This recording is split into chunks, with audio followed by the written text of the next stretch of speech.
And a good Monday, everybody. Welcome into Chase and Big Joe here on this Reaction Monday, 1025 The Game. He's Big Joe Dubin. I'm Chase McCabe. We are live at Greystone Golf Club out in Dixon, Tennessee. The Brent Peterson Classic for the Predators Foundation and Peterson for Parkinson's Foundation. A great event every year. I call it the kind of back-to-school unofficial kickoff to the Predators season. But we're excited to be out here today. It's a beautiful day for golf as the first group starting to come in, the second group getting ready to go out. And they are all asking us the same question, JoJo. Well, what about the Titans yesterday? What about that? Hey, how about them Titans? Ain't they something? Look, man. No, they're not. There's probably 78 topics today we could discuss about the Titans. Fact is, they lost the game when Denver tried to hand them the game, and that's be a discussion. 12:30, Brian Callahan press conference live right here on 1025 The Game. I am anxiously looking forward to this press conference today. Oh, it's probably going to be something if it's anything like his post-game press conference, which got a little spicy. Yeah. But I want to start with this. I think it is important when someone is correct that you give them, as the kids say, their flowers. I like to say victory lap. And Joe Dubin, you deserve a victory lap. Oh, my gosh. You were right, and you have been right really for a while because you were one of the first people in Nashville media to question if Brian Callahan was, in fact, the head coach of the National Football League. After that, whatever that was yesterday, 131 yards and penalties, terrible play calling, not knowing a rule as the head coach that you should probably know about what a catch is. I know what a catch is. You know what a catch is. Mm-hmm. Sean Henry's granddaughter knows what a catch is. Like, I mean, and he didn't. He did not had no clue. So when I first looked at Callahan, so you were right. He's not a head coach. Yeah, he's never coordinated. He's never called plays, yet they gave him the keys to the franchise. Right there is just like, what? And that's going back to January of 2024. And it's all evident. 3-14 last year, 0-1 now. Play calling, he's overwhelmed still. He's still overwhelmed with what's going on. He's got to give something up. Give the play calling up, become the head coach, call plays, have somebody else be the head coach. It's not working. It was a bad performance yesterday. He lost in the game. And I want to hear what he has to say at 12:30, but in fact, he's shown me nothing in these 18 games that says he is an NFL head coach. And Titans fans, I'm sorry, but I don't think it gets any better. I mean, right now, I don't think it gets any better. Not this year by any means. So it's very simple. Our question of the day is, which is brought to you by Aries Tactical, your safety, your skill, your Aries Tactical. Check them out at ariestactical.com. Is, do you think he lasts the season? Do you think Brian Callahan, after one day, after yesterday's game, while we're all in overreaction mode and all those things, do you think he lasts the season? Because my answer is no. No, I don't. After I saw yesterday, not like you just talked about, not knowing what a catch is, the play calling atrocious, and we'll get into it later on, but I got to get off my chest now. The fact you go aggressive under the 2 minutes in the first half from your own 5-yard line, you went aggressive then? And you go, what was it, 28 seconds off the clock? It only took off. Denver was able to go down and score a touchdown. Terrible. Absolutely terrible. Terrible judgment, terrible play calling. Just knee it and go to halftime with the lead. You're leading at halftime. Yep. You're leading at halftime on the road, and Denver's like, what in the world's going on here? And the fact you go aggressive, it costs you. They go down and score and everything else. I thought Cam Ward's like, hey, how was today? He's like, we didn't get in the end zone. Yeah. I'm like, yeah. They were in the low red zone and couldn't get in the end zone. He gets it. I thought Cam Ward was okay. Despite the fact that they threw stuff at him, I thought he was fine. I thought he was decent. I mean, look, those last 2 sacks were 100% on him. You've got to get rid of the ball. I think he got a little gun shy because his best receiver couldn't catch a cold yesterday when the ball hit him right in the hands. I mean, it looked like me trying to catch it. We'll get into that too, because my goodness. I mean, we're just kind of doing some quick hit stuff right now. We'll get into everything in more detail. But that, I mean, you cannot, like, if it's not there, it's not there. Nope. And that's what a young quarterback has to learn. Like, I mean, sometimes it's just not there. And if it's not there, you get out of the pocket and throw it away. I love the fact that one play Ward jumped all over, was it Manor, who was supposed to cut his route in probably 2 yards. And he's like yelling at him. I'm like, I love this. Hold him accountable. Don't do the old pat on the head. I'll get you next time. No, man. No. Run the right route. And he's open. He's open if he runs the right route. So I don't blame Cam Ward for that. And some of the pressures that they got in there was Cam holding the ball too long. It happens. But, I mean, J.C. Latham, he looked like Andre Dillard 2.0 for a little bit yesterday. I mean, it was. Yeah. And then all of a sudden he was out with a hip injury. What they said. And so hopefully he's okay. But my Lord, some of that stuff, the breakdowns. That's why you play preseason games. I will die on that hill. I'll die on hole number 4 over here at Greystone. You got to play preseason games. You got to. Around the NFL yesterday, the play was awful. It's terrible. Awful.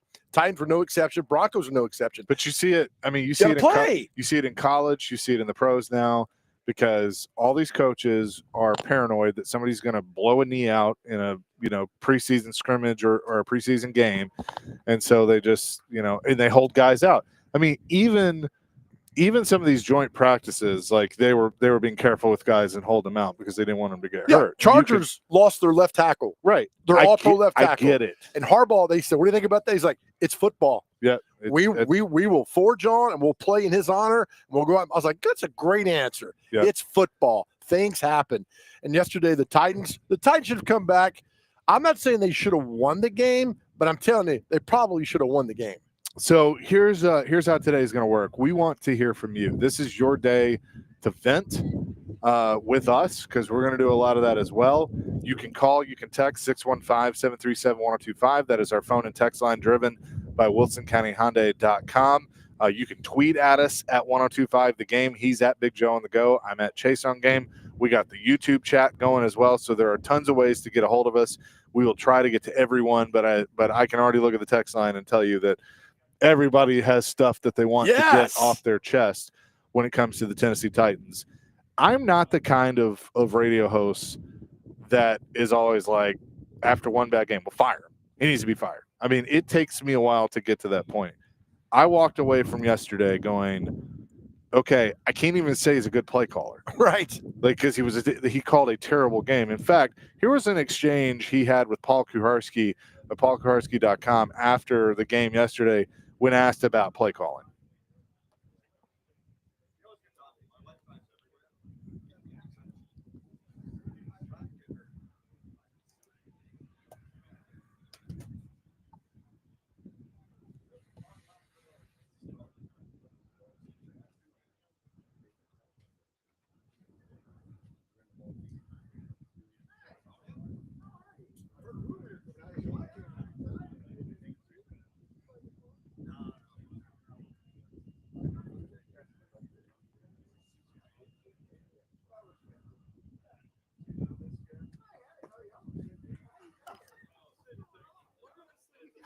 All right. Well, that wasn't the one I thought it was. So that's my bad. I set that up wrong. That was TD. There's another one.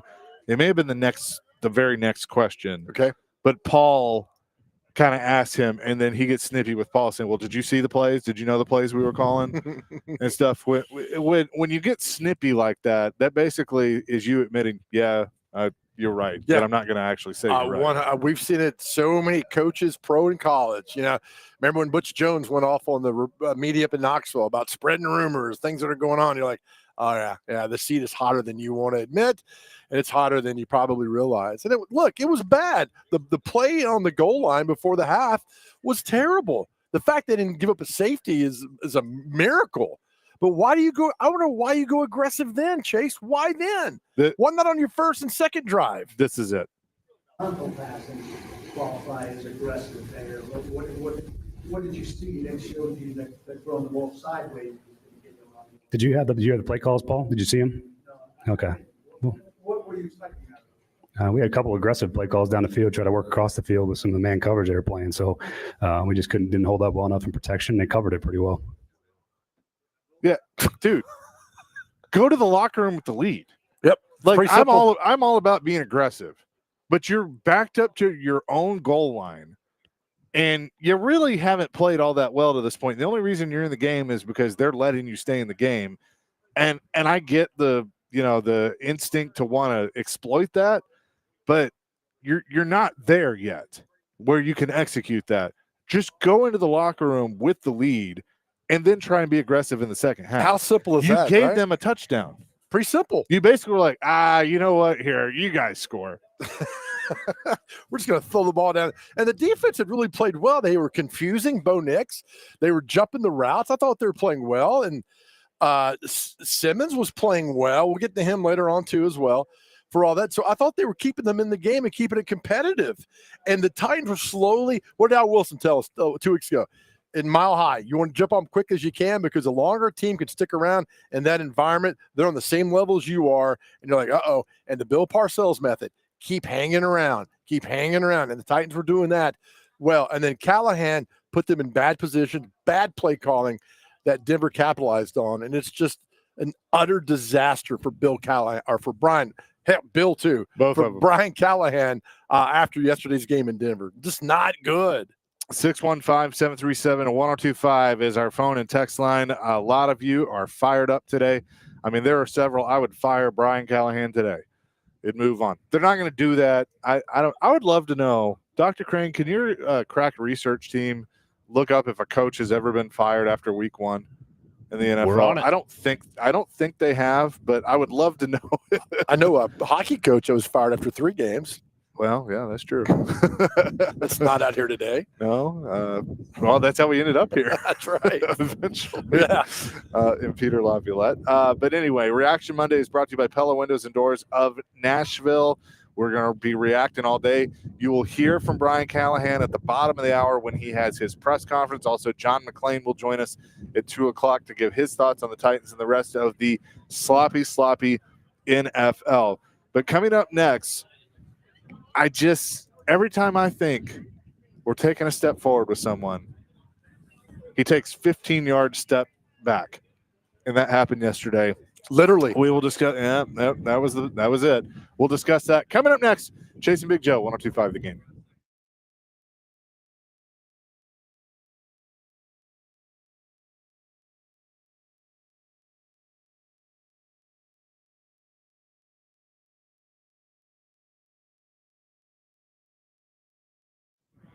Hey guys, Big Joe here. Look, we've been talking a lot the last 2 years about anxiety and depression. 2 words that can just wreck your life if you let them.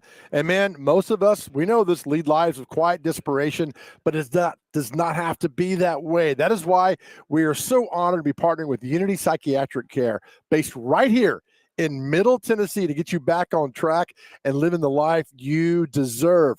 Listen, I've said it before, and I'll say it again. Reaching out to someone and talking saved my life, and I want the same for you, no matter what you're going through. Here's all you got to do.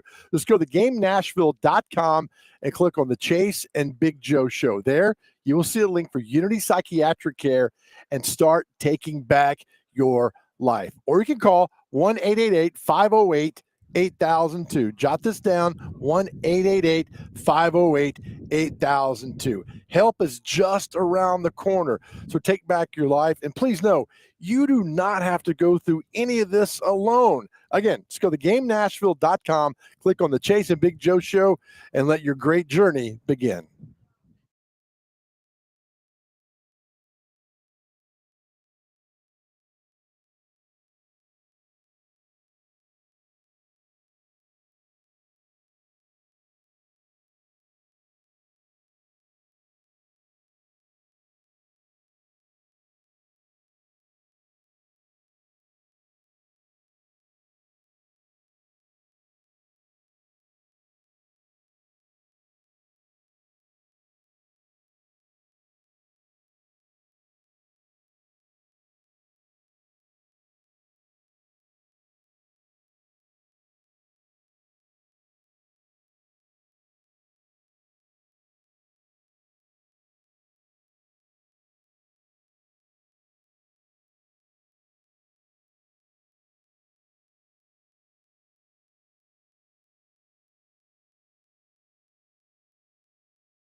Chasing Big Joe, 102.5 The Game on this Reaction Monday. The Titans fall yesterday 20-12 to the Denver Broncos in the season opener. And what I think is probably the truth that everybody is feeling today, I think we all kind of knew they were going to lose. We all felt like that was probably it.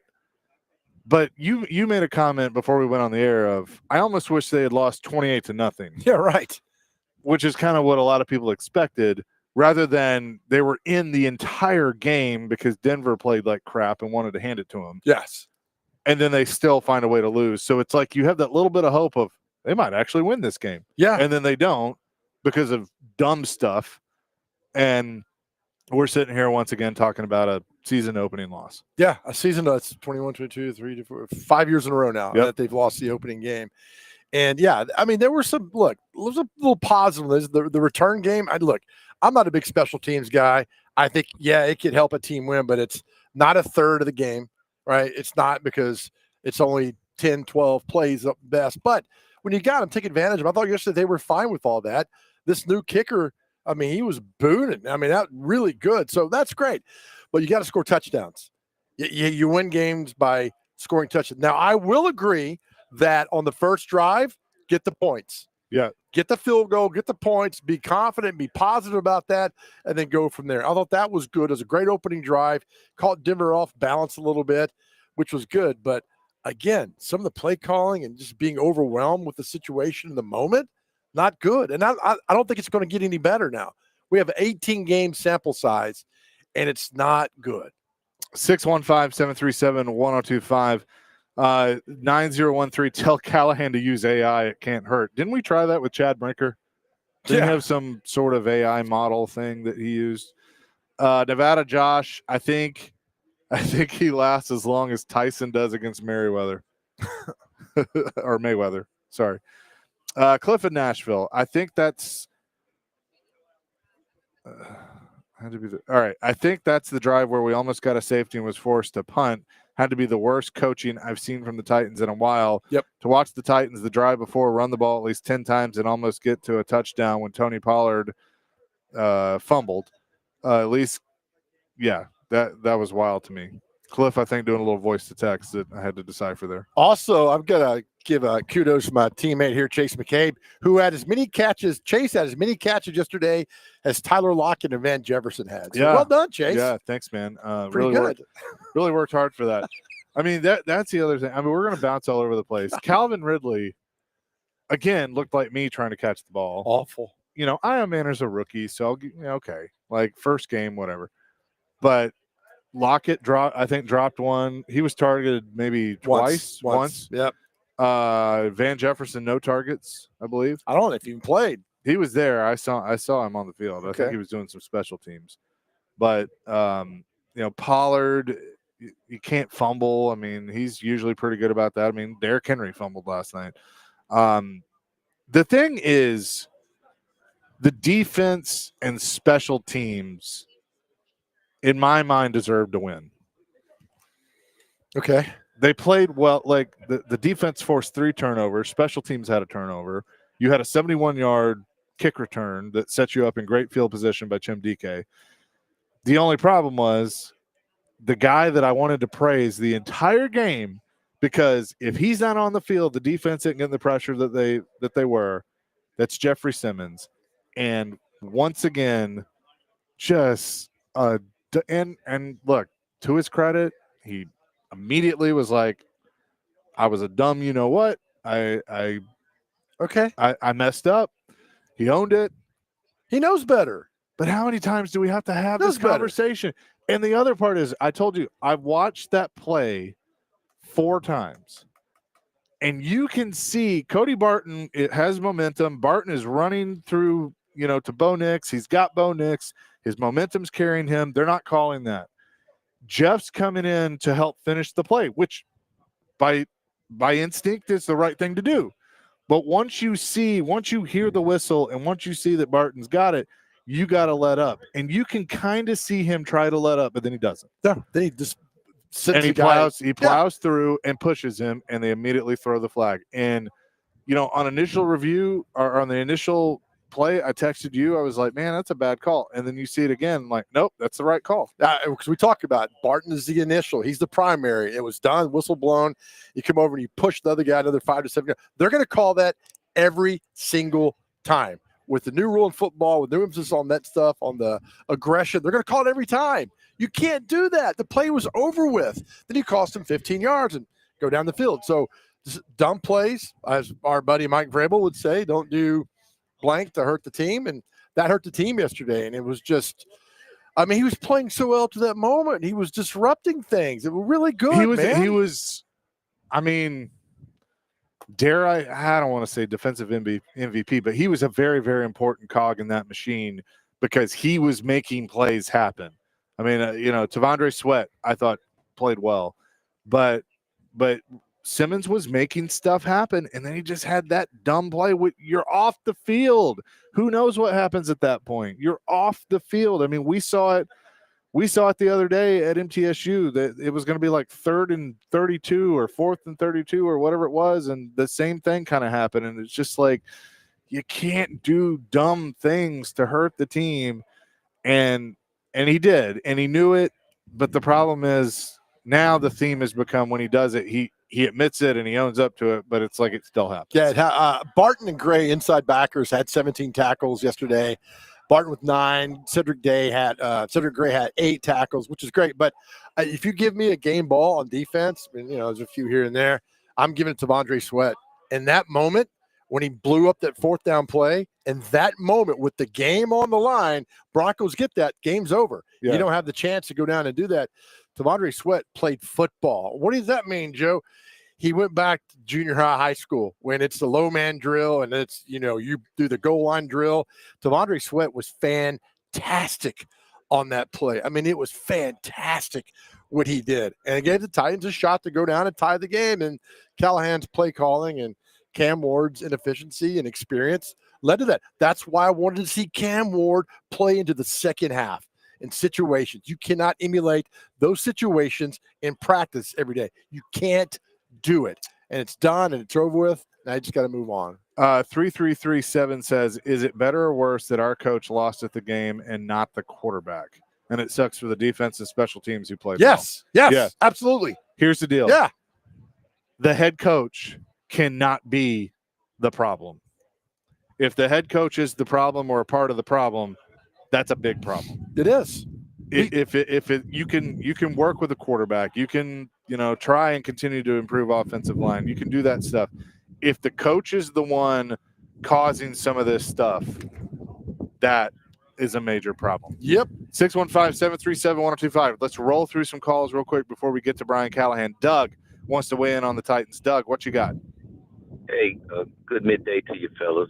Now, this is what I have. You guys have said that Amy's not going to fire the coach. Okay, I get it. How about we do something else irrational? You move Denard Wilson, the head coach. You move Brian to wherever. And Daddy Callahan, you make him something. No. Because you're giving up a coordinator. He needs to worry about the defense. He doesn't need to be the head coach. Have a head coach who doesn't have responsibilities calling offensive or defensive plays. Don't do that.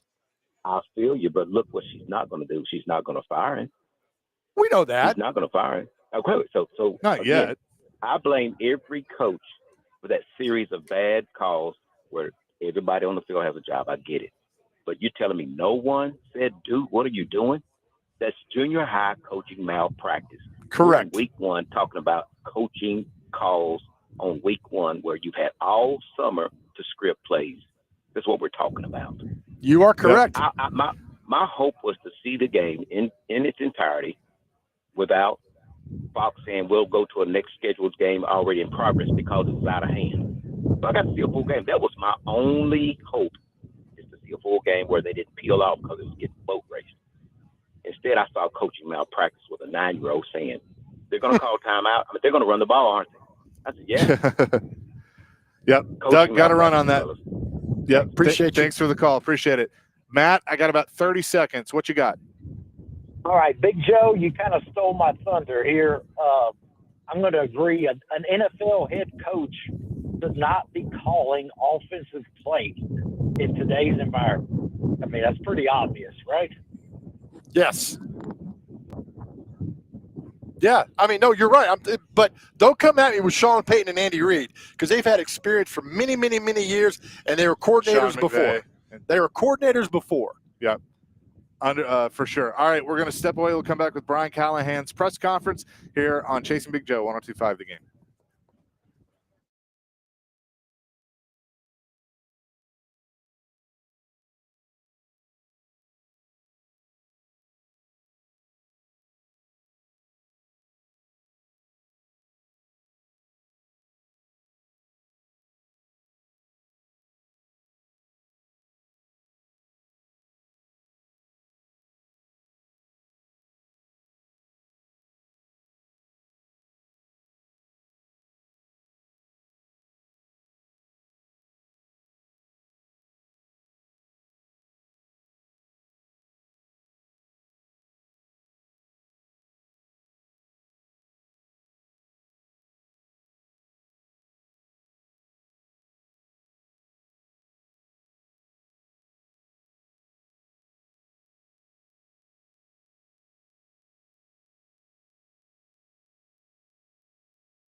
Chasing Big Joe, 102.5 The Game on this Reaction Monday. We're out at Greystone Golf Club for the Brent Peterson Celebrity Golf Tournament, Petey for Parkinson's, and Dr. Crane back at the Busy Bee Plumbing, Heating, and Air Conditioning Game Nashville Studios, home of the $99 yearly Beehive membership, where the buzz is always about great service. Some of the Predators players are already here. Our good friend Todd Rotermel. Todd Rotermel is here from the Omni.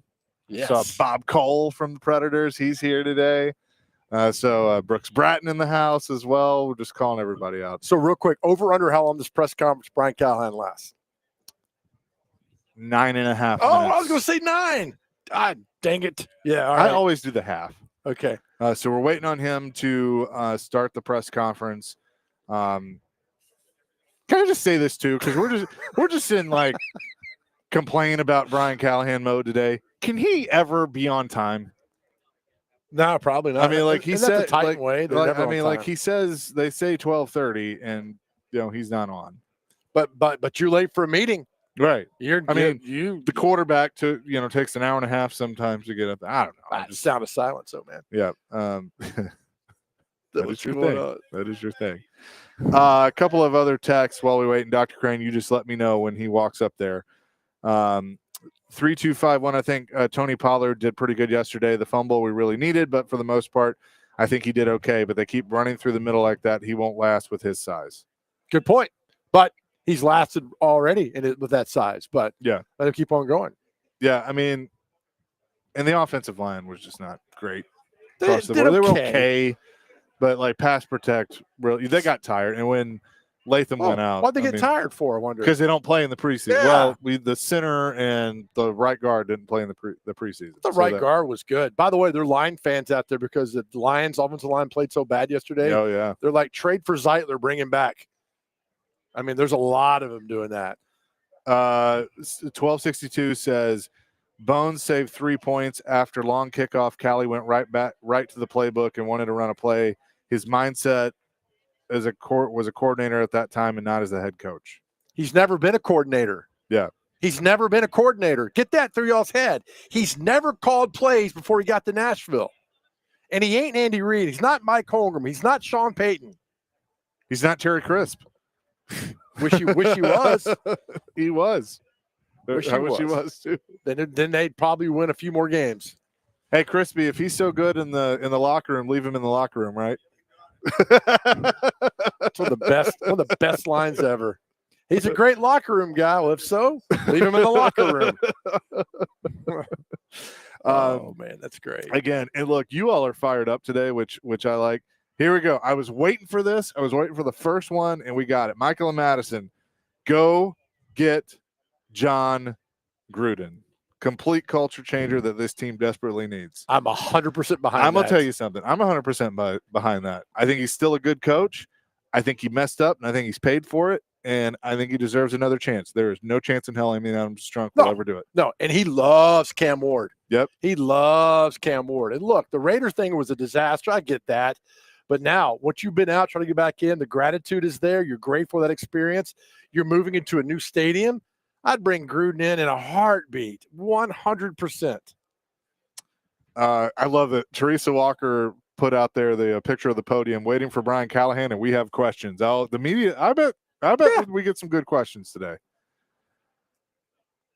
I'm just sitting there like, all right, I want to react to what he's going to talk about. So he needs to get to the podium and start talking. He needs to hurry up. Let's see. West and Clarksville, they didn't lose that game because of a bad roster. They lost that game because of a bad coach. Preach it. Preach Mike it all in day. Lebanon wants to know, when does hockey start? Very soon. Like 3 weeks, right? There's a preseason game. Yep.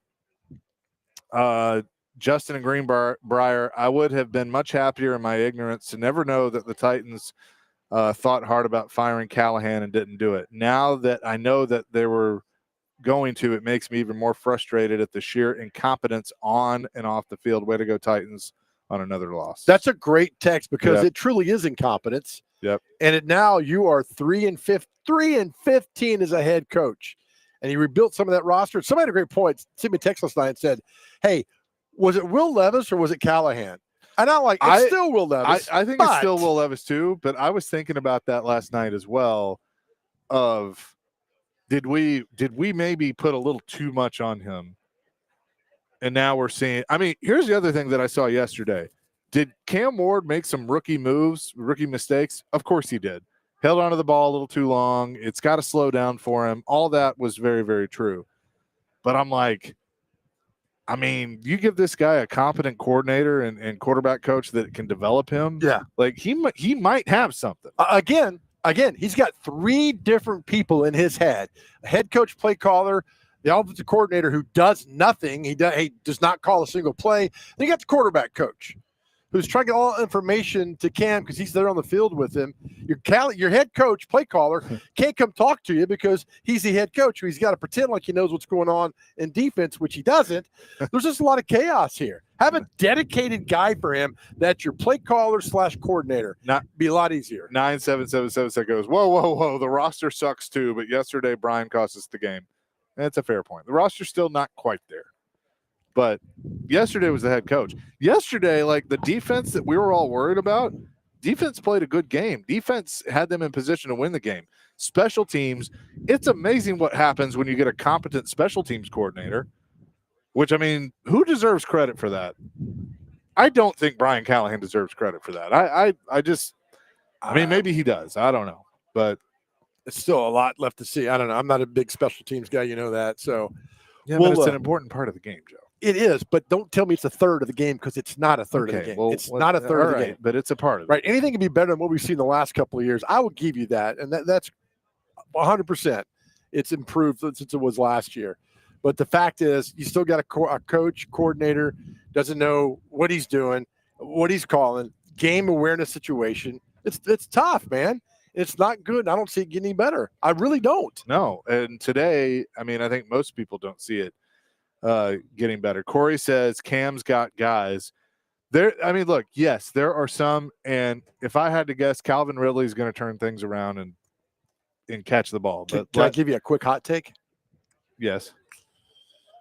Call up Restrepo. Yeah. Call him up. Fans would go crazy Sunday. He knows Cam's good and bad. Yep. Call him up. Yep. Could it be any worse than what you saw yesterday? No. He's dying to prove he deserves to be in the National Football League. Call him up. Yeah. What have you got to lose? Nothing. Call him up. That is a nuclear hot take. Thank you so much. Yeah. Fingers on the button, Chase. Yep. That's good. Call him up. Dustin in Hopkinsville says this guy obviously called no plays in Cincy. We knew that. Maybe he brought Burrow his jockstrap, but that's it. I honestly think Burrow is that good. He's elevated bad coaching. I do think Taylor is decent, but Callie cheeks. Yeah. I think Zach Taylor gets elevated by Joe Burrow too. I don't think Zach Taylor's a great head coach. Sure he does. Hey, Dr. Crank, could you send me our interview with Nick Holtz last year at camp when he said his job was to make suggestions? We're not going to play it on the air, but I just like to laugh when we had him on last year and said, what exactly do you do? Well, I make suggestions. Sure, I can send it to you. Yeah, I make suggestions. I got a few suggestions for you, Callahan. Or you can go to thegamenashville.com. You can subscribe to the Chase and Big Joe podcast, and you can get it yourself. There you go. Even better. Right there. Dropped right in your inbox. All right. Well, Brian Callahan's 11 minutes late. He's supposed to be speaking, so he'll come out and blame us, probably, or Paul or somebody. That's what y'all get for being here on time. Because I guarantee you, if I go to break right now, he's going to walk up. Yeah, that's what's going to happen. Yeah, so you're right. Just not going to do that, and that's fine. So we got a couple hot takes. 2765 says, "Are y'all going to have the press conference live?" Yes, we're waiting on it. He's late. Yeah, he's late. We're going to find him. But no, all right, so I like the Gruden thing. Yeah, why not, right? Bring something in here, some excitement, some energy. Players would love that. And then call up Restrepo. He can't. Call him up. What do you got to lose? You lost the game on Sunday. Receivers can't catch. Ridley sure as hell can't catch. Awful. Bad. I was trying to find it. Oh, yeah. This is a good one. 0365. Did Burks get cut? Yes. He's on IR. But yes. We'll say it again. If the ball hits your hands, you catch it. I don't care if it's your shoelaces. I don't care if it's right in the middle of your face. You catch the ball that hits your hands. 0388. We were talking about, I don't think she fires him after one game. He shouldn't last through the press conference. He should get fired during it. It's 18 games, though, not just yesterday's game. And that is true. Yeah, we said he's 3-15. That's a 20% winning percentage. Now somebody's saying, has he been fired? Is that why he's not at the press conference? Could you? If Amy walked out right now. Could you? Okay, here we go. Let's go to Brian Callahan. Chance to review and talk through it with staff. Those some positives that I'd like to point out to start here. One of them would be, we had 4 rookie starters in that game, which was good. Those guys did a good job. I was excited to see them perform and it not be too big for them. I was really pleased with a lot of the things that Cam did in the game, which is really important.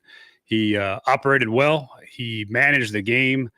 There's definitely some things he's going to learn from that I think are going to be really critical for his jump from week 1 to week 2. But the operation and handling the environment and his poise was really impressive. So that part was encouraging. I'm excited about that. Had a couple of offensive miscues that I think could have resulted in some potential big plays for us that we didn't connect on.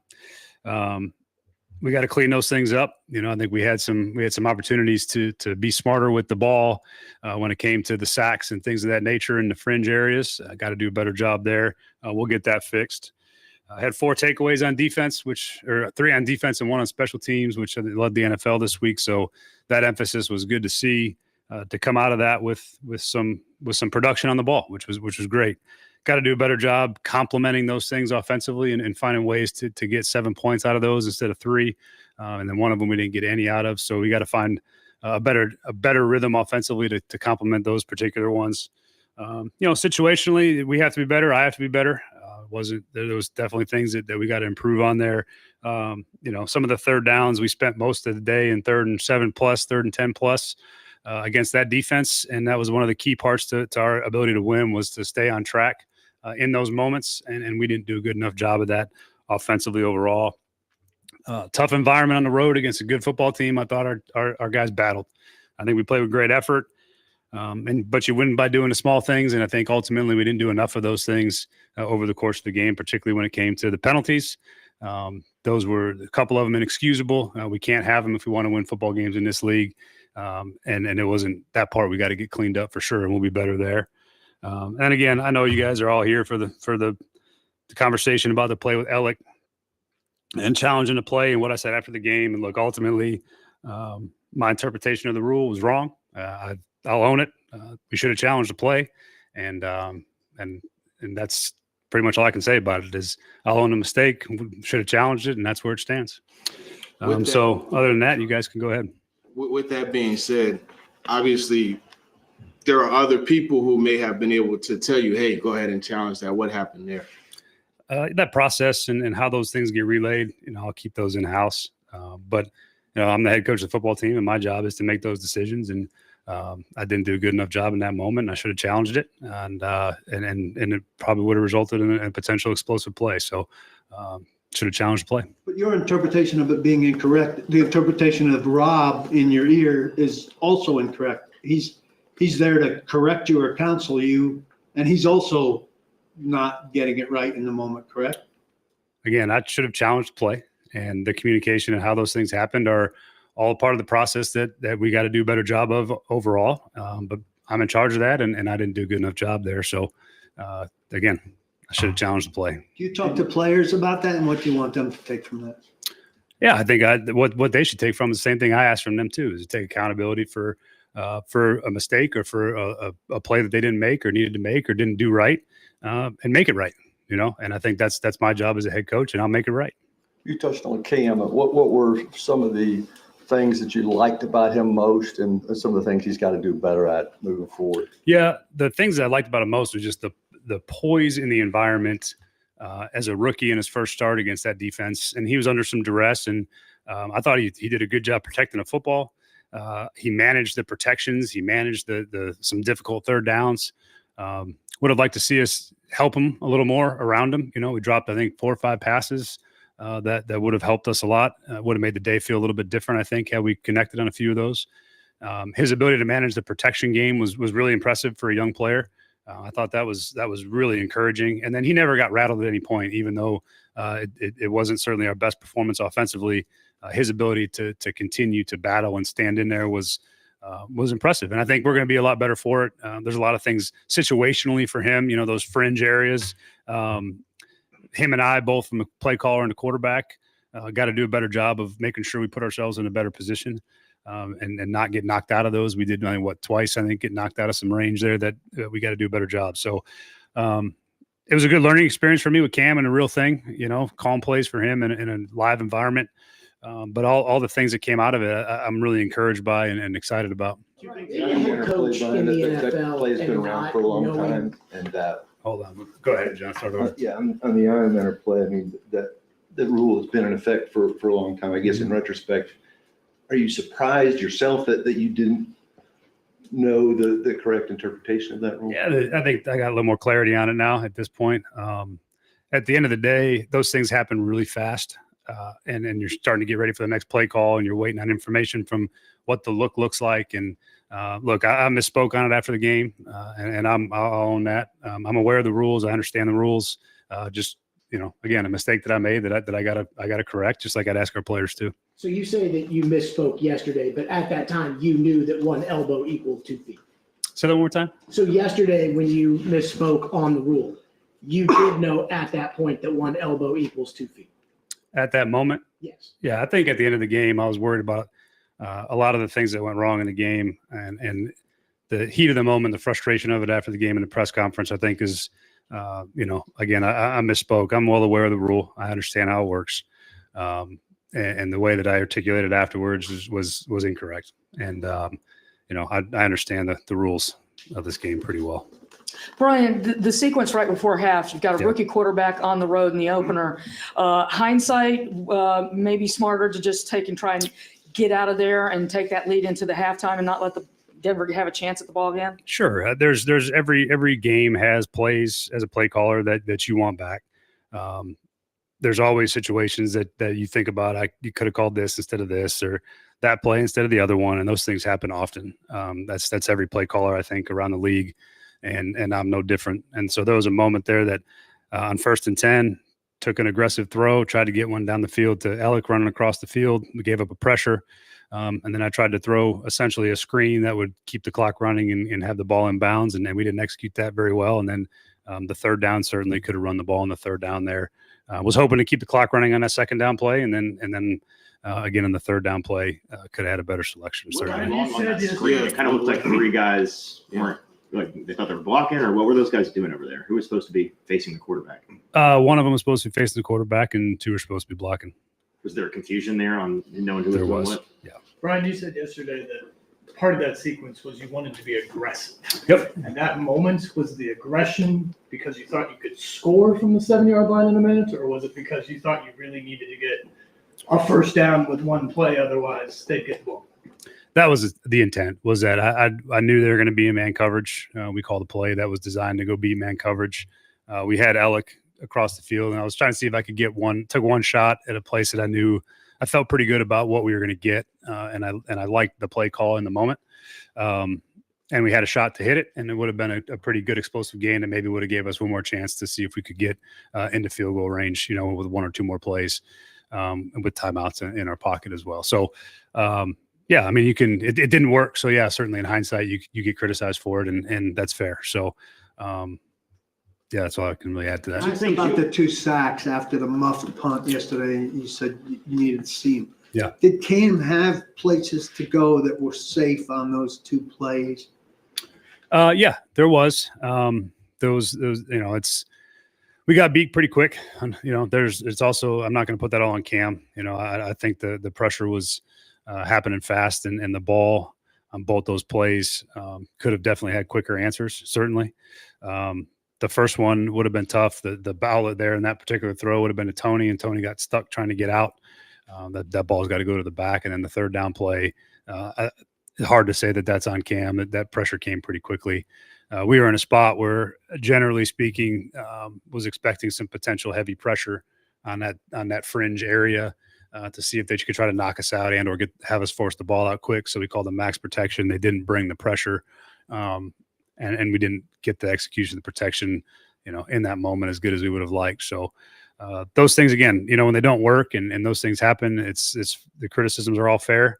And ultimately, I got to do a better job at helping put Cam in a better spot. What do you think you guys worked on last year or I guess you worked on this season to improve from last year, were the penalties and then getting the play calls in quickly? When you struggle with both of those in the first week after spending all off season focused on them, do you change anything about your approach to trying to make them better next week?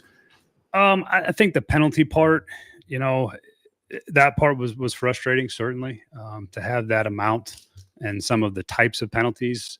Those are things that I was hopeful that we had grown past, and that the emphasis on it would show up for us. There was no indication that obviously that would happen the way it did. But they were big, they were critical penalties. I mean, there was some major third down penalties. The holdings are subjective. They get called every game. You're gonna have some here and there. Some crews call more than others. But yeah, I was disappointed by that, and the amount of work that we put into it to have that show up in that opening game was definitely disappointing. And we just got to keep going through the process. I mean, there's no shortcut to eliminating those things. You show them, you're accountable to them, and you make your coaching points, and you keep moving. That's just like any play, any technique, anything that you're trying to emphasize. You keep at it. And as far as what was the second part again? The play calls in. Again, I think our biggest issue in the play calls was the tempo back into the huddle.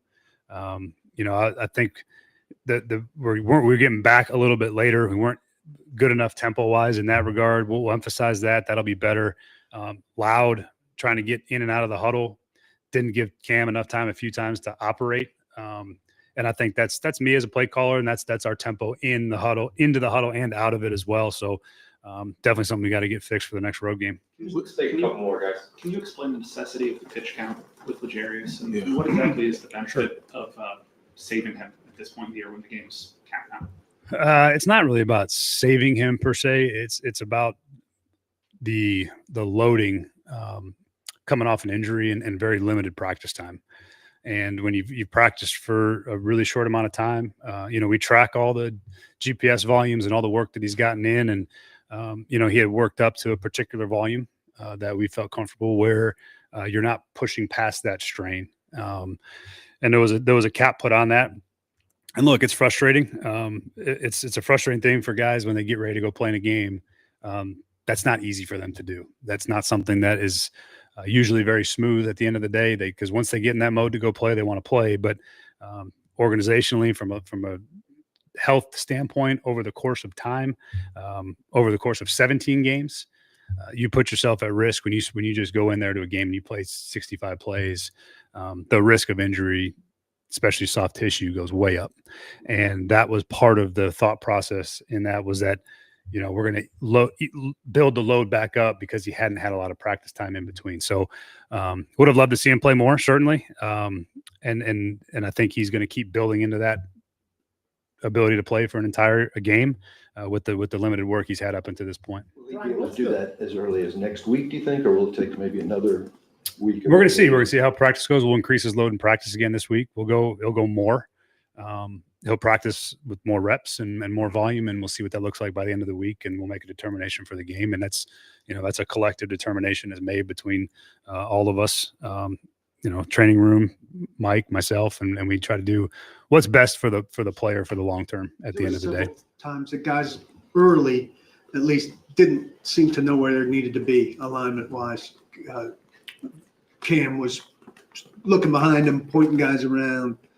Am I mistaken on that? And what's that? We might have had one. We might have had one or two, but I think if you're talking about like moving the running backs and stuff, we move our backs for protection purposes quite a bit, especially when they get into some of those 6-man fronts where they got two backers mugged in there. Like we'll move the backs around and we'll check protections and things like that. So a lot of that was probably that. These were some receivers. I felt like some of it was it different than motion. There wasn't really a lot of those.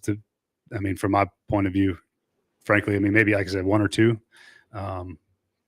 If you point them out to me, I can tell you if they're accurate or not. Last two guys. Given Joey's day yesterday, as Big Leg 8 bang went through easily from 68 in pregame, those two drives in the fourth quarter, how much thought did you put into sending him out there on one or both of those, considering one would have given you the lead and the other one would have made it a 5-point game, which also would have been helpful? Yeah, those were conversations. I think the biggest issue was when we got knocked way back. I think that last one would have been pretty significant. Those are conversations we have. We felt a little bit better about going the other direction. as far as the pure distance. And then again, we were a little bit concerned too if that does end up short. They got one of the best returners in football out there that they're going to put back underneath the goalposts. And if you are short, those are just the risk reward you weigh when you take those deep shots. But certainly it was part of the conversation. Coming out of the game that you'll have to monitor this week? We'll have a few that we got to get through today and tomorrow. And I'll give an update Wednesday. The only one that right now we're going to probably really monitor is just to see where JC's at by Wednesday, and see how that he's kind of been battling the same thing for a little bit now. So that one's probably the biggest one at the moment, but I have no further clarity on it. With Cam and the ability to check in and out of plays, he said that he has that freedom. He didn't have to because for the most part, you guys had him in the right situations. Mm-hmm. Where is he as far as that freedom? Like, is that something that you're going to continue to ramp up, or is he kind of where he is? Yeah, no, he's got freedom. He checked one or two things yesterday.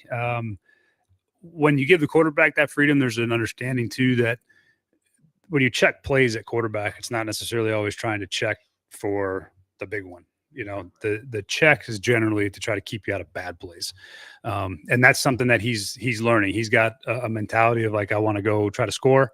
And so that's a work in progress as far as when and where and what to check and why. But we're building that. And I think that's one of Cam's superpowers. That's one of the weapons that's going to make him a really good player in this league is his ability to operate at the line of scrimmage, and manipulate the offense the way he sees fit. And those are things that we're just kind of continually working on. And he's got the freedom to do it though. And he did it a couple of times yesterday. And the most impressive one was really the end of the last play of the game. Not a significant play in the grand scheme of things, but significant in what you want to see from the quarterback is he recognized a max pressure blitz that, again, 4th down and last play of the game, and checked to a max protection. It's wired up. We didn't get we didn't have the protection executed the right way, but he got everything set, checked it without having to have anything in his back pocket. It was a pure protection check on his own. And that was just really, really encouraging to see, even though it was the last snap of the game that was ultimately meaningless. But from that operation perspective, it wasn't. It was really cool. Thanks, guys. All right, thank you.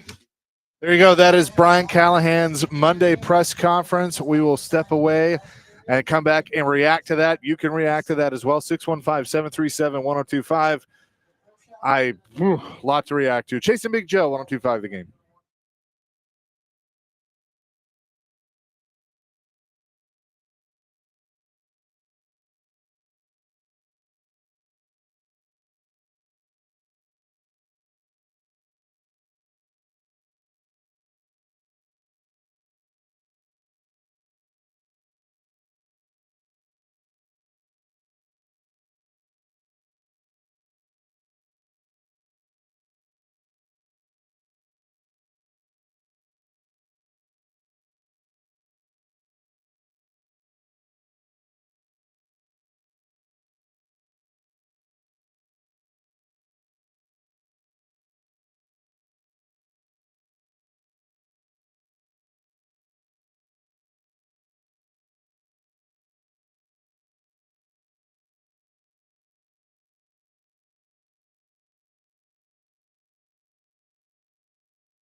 Hour number 2, Chasing Big Joe, 102.5 The Game on this Monday.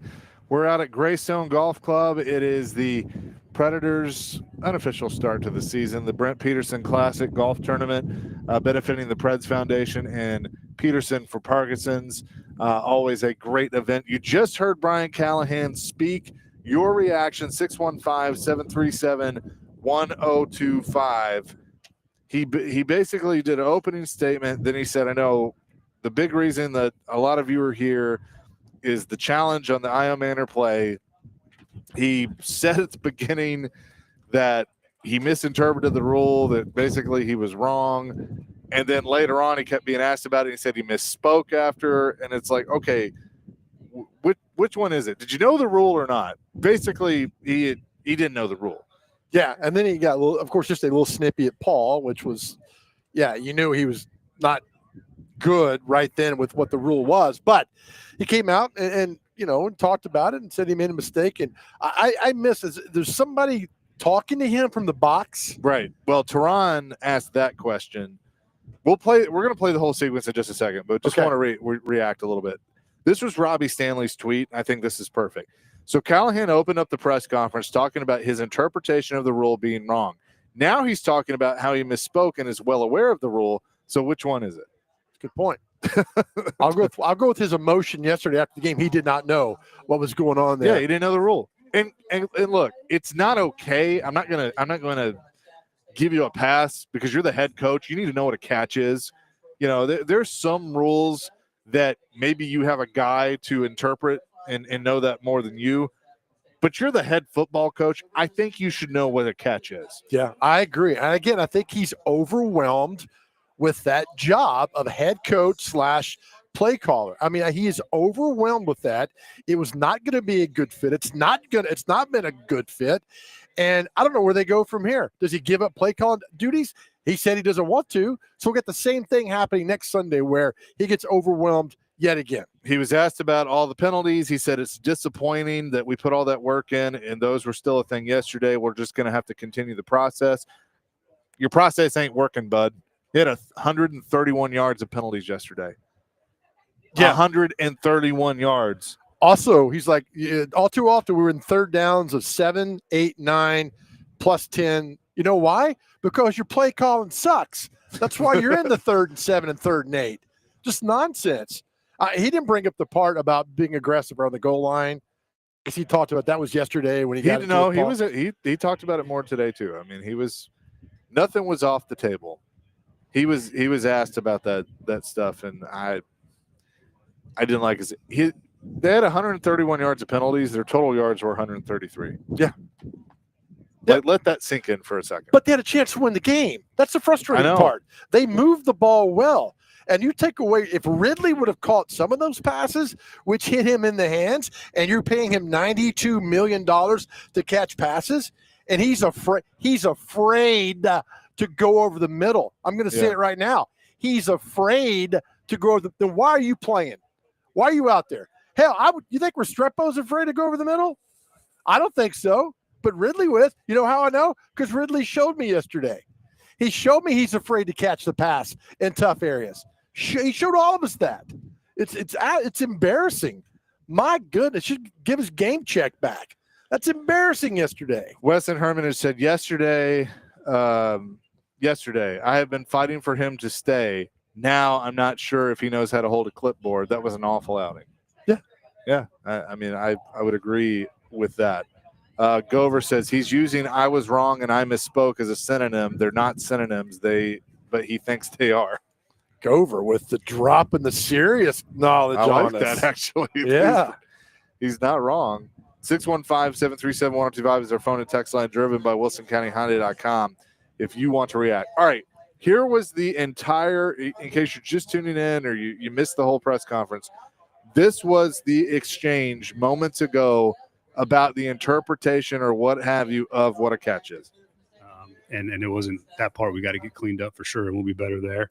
And again, I know you guys are all here for the conversation about the play with Ellick and challenging the play and what I said after the game. And look, ultimately, my interpretation of the rule was wrong. I'll own it.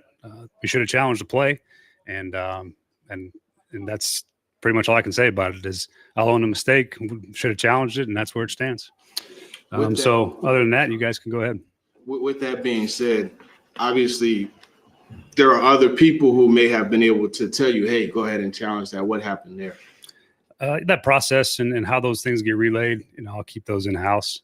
But I'm the head coach of the football team, and my job is to make those decisions. And I didn't do a good enough job in that moment. I should have challenged it, and it probably would have resulted in a potential explosive play. So should have challenged the play. But your interpretation of it being incorrect, the interpretation of Rob in your ear is also incorrect. He's there to correct you or counsel you, and he's also not getting it right in the moment, correct? Again, I should have challenged the play, and the communication and how those things happened are all part of the process that we got to do a better job of overall. But I'm in charge of that, and I didn't do a good enough job there. So again, I should have challenged the play. Do you talk to players about that, and what do you want them to take from that? Yeah, I think what they should take from is the same thing I asked from them too, is to take accountability for a mistake or for a play that they didn't make or needed to make or didn't do right, and make it right. And I think that's my job as a head coach, and I'll make it right. You touched on Cam. What were some of the things that you liked about him most, and some of the things he's got to do there, Dr. Crane? So there you go. So that was like the whole basically back and forth. There might have been a little bit more, but the gist of it. And here's my thing: the head coach was wrong. Has now admitted that he was wrong and didn't know the rule, misinterpreted the rule, misspoke, whatever. He missed the rule. He didn't know the rule. And then the guy that his job is to sit upstairs, look at a play and say, oh, you should challenge this because here's the rule. He didn't know the rule either. So you're telling me that you're everybody that's supposed to know, because, people, there have been some people that are like, well, maybe you should have assistants that, the head coach doesn't have to know every little rule, but they know the rule. You're the head coach. You're the head football coach. You need to know what a catch is. Everybody's looking at me right now. Sorry. But you need to know the rule. How many coaches and are then on the staff? fact that your guy that's supposed to tell you to challenge something doesn't know the rule. Like, what are we doing here? You got 27 coaches on that staff. Dr. Crane and I counted 27. Is there not one that is dedicated to you, not Nick Holtz, dedicated in those moments? Don't the Preds have a video review guy? Yes. And he's probably here somewhere. And when something's wrong, he dings down immediately like, hey, that we're offsides. Right. Why do the Titans not have that guy? Like, they're supposed to have that guy. Like, hey, coach, challenge that. That's a rule. He caught the balls inbounds. Why do they not have but that guy? But the guy, they do. No, that's the problem. They do. He didn't know it either. Oh, that's terrible. That's terrible. That's the problem, Joe. None of these guys know what's going on. And look, I understand there are some rules that, like, we're here at a hockey thing. Everybody's going to laugh at this. Goaltender interference is one of those that I don't think Jesus knows the answer to. But there are some that are more difficult than others. You should know what a catch is. And an elbow in, elbow down is, by rule, just as good as 2 feet. What do you have to lose not challenging that? And it's right in front of you, for one thing. That's a great point. Even if you don't know what the rule is, what do you challenge the thing anyway? Yep. And if it's correct and it's overruled and the ball and it's good to go, then you live for another 3 downs and you get to go on. Just so many missteps from a head coach. He's overwhelmed. We said it from day one. He does not know what's going on for the most part. How can you sit there and look during the game? He's not sitting with Cam Ward. Yeah. Hardegree's sitting with him. So you're calling the plays. You need to go over and get the iPad out and say, look, Cam, to the safety, drop down. See the corner, he moved off this or whatever's going on. Sit down. He's incapable of doing that. He really is. And it's not going to get any better, folks, because other teams are going to see, look, you don't know what he's doing. Take advantage of this. And it's bad. It's bad. Titans should have. They had a great opportunity to win the game yesterday. I thought Cam did well in situations. And you get guys catching passes. You don't get your defensive lineman making a crushing penalty that way. things could change out differently. But Yeah. that's why you have the preseason to learn these things out, man. He is 3-15, won 20% of it. 45% should be unacceptable. 20% of the games he's won. That's what he's won. By the way, as many of you in the YouTube chat have pointed out, shout out to Lawrence Filoni, the video coach, that yes, he would have known to challenge that play. And the Titans did. You can't be afraid. You can't be afraid. It's like that. And here's the other thing. He was trying not to throw somebody under the bus. And I get it. You're the head coach, so you got to own all this stuff. But I mean, come on. It was egregious. It was absolutely egregious. Yep. 615-737-1025. Dylan, hold on. We'll get to your call and more of your texts. Coming up next, Chasing Big Joe here on 1025 The Game.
Go ahead, John. Start over. Yeah, on the Ironman play, I mean, that rule has been in effect for a long time. I guess in retrospect, are you surprised yourself that you didn't know the correct interpretation of that rule? Yeah, I think I got a little more clarity on it now at this point.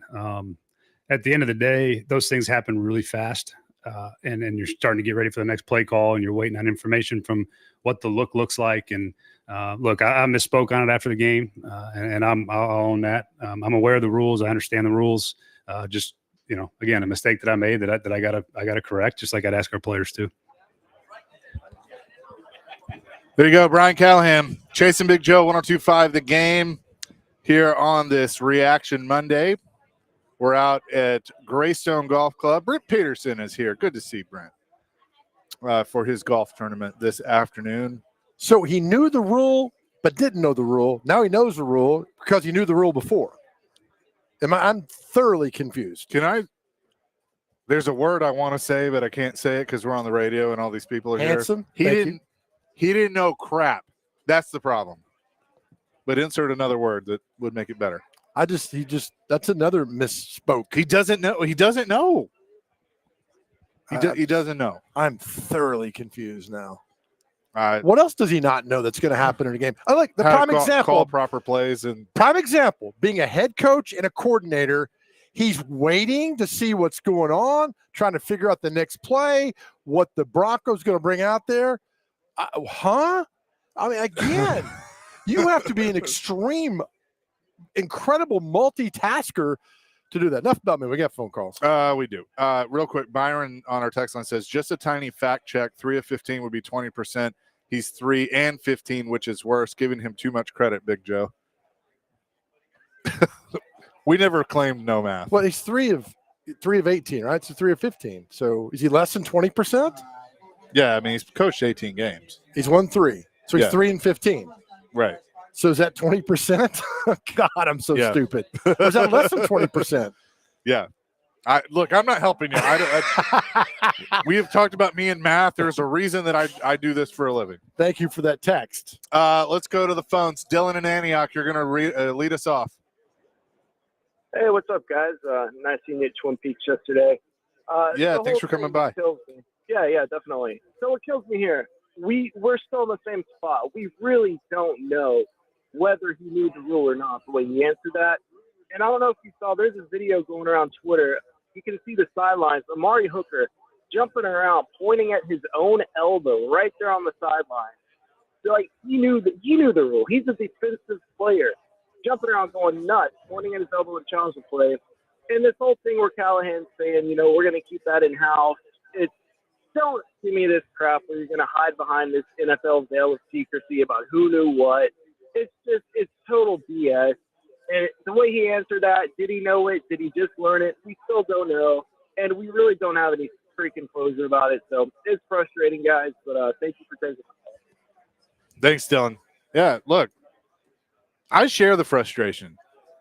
I mean, the part about this that is crazy is I was prepared to come on the air today and talk about a loss. I had a feeling that we were going to be talking about a loss. But the fact that they were in position where they could have won the game, because the conversation on Denver Sports Radio was going to be, how the hell did they lose that game? Like, that's what it was going to be. And yet the Titans still figured out a way to lose it because of just incompetence and stupidity. Yeah. Dumb penalties, 131 penalties. That's what makes it more frustrating. George, thank you. He's winning at a 17% clip. 17% of the games he's won. 17%. Look, I'm just going to tell you, anything on math, I'm not going to bail you out. We know that, right? I'm not going to bail you out. Holy cow. I'm just going to let you do whatever there. Another Dylan. Dylan in Kentucky wants to weigh in on Brian Callahan. Dylan, what's up? Hey, guys. Yeah, I just want to say that, Jared had said this before, and Big Joe's been banging on this drum as well, that Brian Callahan is just not cut out to be a head coach. I think he was more of just an assistant over at the Bengals. But I know that the afternoon show DVD had mentioned, they asked the fans, what does Brian Callahan need to do in order to basically keep his job as a Titan? And everyone says situational awareness. he showed yesterday that he has zero situational awareness, and in my opinion, I think he just lost the game for them. I think it was on him, and the way he coached the guys, the penalties, everything. But on the bright side, I did see a lot of the draft picks that we picked this year balling out. Io Manor, Helm, DK, Cam Ward himself, even though he didn't have help. I think that is a bright spot and is good for the core of this team to hopefully build on in the future. So just wanted to say that, and I love the guys, love the show. Thanks, Dylan. Appreciate it. Good points. Yeah, very good points. I mean, the I can see having a meeting. You know how he used to say he would talk to Amy every week, or they'd have tea or something. Yeah. Something. I think she might sit down with him and go, Brian, yesterday's performance is a great example to look back on how to not to keep your job. I think she's so indifferent right now. It kind of expected what's going on, but it's just the over. I mean, look, we're talking about things that we shouldn't be talking about. Not knowing a rule, aggressive play calling from your own 5-yard line before the half when you got the lead. I mean, where did that come from? Why at that moment did you decide to go for everything when you haven't seen it all during the game and you're on the 5-yard line? I really don't understand that. And those are things you got to move on from and try to get better. But I don't know if it's going to happen or not. I really don't. So are you mad? Are you frustrated? What are you if you're a Titans fan today? You're frustrated. You're frustrated because your team fought and fought and fought. Brownlee played good. Cody Barton stepped up at linebacker. Why isn't Roger McCreary playing more? He's good. Yeah. He's really good. Why is he he made not a great playing play more? yesterday. I don't get that, but then again, I don't get a lot of things in life. Kenny the mailman, what's up, Kenny? Fans want to cover 2 quick things for you. Joe, you're going to love this. We had a family get together, and the lovely and gracious Babette just cooked brisket, all kind of sides. We ate and ate. She was going to reheat it before halftime, and they caught the punt at the 5, and she said, they're going to do a couple of those knee-down thingies, aren't they? And I said, yeah, of course, everybody knows that. She said, well, I'll go heat the food up for everybody. Well, about 5 minutes went by. She's saying, come get it, come get it. We're just sitting there. And she comes back, and she said, didn't they do the knee-down thingies? And we said, no, they're not. And I think she said a bad word. But anyway, just think about this. Later in the game, Denver hands it to them. They muff a punt. You remind the coach, hey, our tackle is out. We're in field goal range to take the lead, a couple of quick traps, whatever. If we bust one, it's great, but we're going to take the lead right here. And they go out and start calling play, action, slow, developing plays. Coaching malpractice. Yep. 100%, Kenny. Y'all have a great day. Thanks, too, buddy. Thanks, Kenny. Isn't the Genuflex? Isn't that what it's called? Is it? You speaking big My dad, FRA okay, words to me. all right. My dad used to say that. So That's when you maybe go he to was church. wrong. You I don't- genuflect towards the altar. Make the sign of the cross. Okay. I don't. All right. I hope Titans fans maybe they were doing that yesterday. I think Titans fans might be doing that today. Oh my goodness! Right? Thank you, Dr. Crane. We'll See, get more now, of your calls. real quick. Dr. Crane to you is what Callahan needs. Yeah, he's our ombudsman. Yes, There you good go. job, Dr. Crane. Thank you. I could turn this team load around him in a up. second. I really could. Load them up if you want to call in. I feel like you feel better when you call. We'll take the text as well, but when you call in, I think you feel better. 615-737-1025. More of your calls, more of your texts. Coming up next, Chasing Big Joe, 1025 The Game.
Chasing Big Joe, 102.5 The Game on this Monday. We're live here at Greystone Golf Club, the Brent Peterson Classic, as a lot of the Predators players have gotten here, coaches as well. Brent Peterson is here, and so they're going to be teeing off for the second flight. We've already had the morning flight. But taking your calls, your reaction to the Titans yesterday at 615-737-1025. Chris is up next. Chris, what you got? Thanks, guys. I want to Chris? talk about how bad. Hey, guys, I'm here. Can you not hear me? Yeah, go ahead. Go ahead. All right, cool. Yeah, as bad as I want to talk about Brian Callahan, and he has plenty bad enough, we really got to talk about some of these veterans. Calvin Ridley, sure, the play calling was terrible at the goal line, but Ridley going to block when a play clearly called for him at the goal line, and Cam has to spike it. Amani Hooker not making sure of a tackle on third down, giving them a first down that leads to Jeff Simmons being a bonehead. Those are three guys that they've got to be better and make plays around them better. And lastly, before I get out of here, the turnover, we call 3 straight dropbacks. All you have to do is not lose 27 yards and you can kick a field goal and get points there. And on third down, after losing your right tackle, you call another dropback and Cam takes another sack, and then you blame it on him in the press conference. That's ridiculous. Right. Yep. Thanks I for don't the really call, know what Chris. else to I say. But appreciate there you go. Yeah, Said enough, David. I think we are all just kind of in the is this all real? Like, is this are we in a reality right now? That this is the football team? It is. Until they prove it otherwise, this is what you got. Let's see. Let's continue with Derek wants to weigh in. Derek, what's up? Hey guys, first of all, Joe Dubin ran around in the Hermitage Donaldson area and knew a lot of the same people. Couldn't be more proud of what you accomplished. So I'll get off of that, but very much so. Just glad for everything that you've done for yourself. I've been going to the Titans game since Vanderbilt, all the way through, season ticket holder forever. And just the biggest thing for me, I'm just going to go back to ownership. And I hate to keep saying it, but letting go of Brown, letting go of Derek, letting go of players that are still good. They're still doing well on other teams. Now, when they first started doing that, we used to let players go. Loved Eddie George, loved everybody there, but they didn't really go on and have a lot of success at other teams. But when you watch players so significant, not only personally but to the team, go and do so well at other places, it just makes you start questioning it. And the ability to fire 2 GMs in a year's time. Vrabel wasn't the best, but I loved him. I'm not so we replaced anybody with anybody that can do the job. I'll let you guys talk on that, but once again, Joe, appreciate you, man. Good luck to you. Thank you, Derek. Appreciate you, man. Thank you for the kind words as always. Good points. You make great points, pal. And we sit here like, what could have been? And that's the worst kind of day to be in on a Monday of what could have been. John in Nashville in our text line said, I'm just happy we had a competitive game. Everyone on this channel and ESPN said the Titans had no chance, and we did. John, I love the enthusiasm. The only reason that your team had a chance was because the Broncos let you be in the game. I mean, yeah, they made some big plays. They got 4 turnovers. I mean, yes. I'm not going to say that's the only reason. I'll take that back. You're right. No, I mean, they didn't get blown out 35-0. They had a chance to win the game. They did. But the incompetence of your head coach really kind of hamstrung you winning the game on Sunday. Now, obviously, Ridley's got to do better, a whole lot better. He can't drop. And he talked about so many little things that happened that they need to take care of. That's granted. But you put them all together, you lose the game and be frustrated because you had a chance to win the game. Eric wants to weigh in on Brian Callahan. Eric, what's up?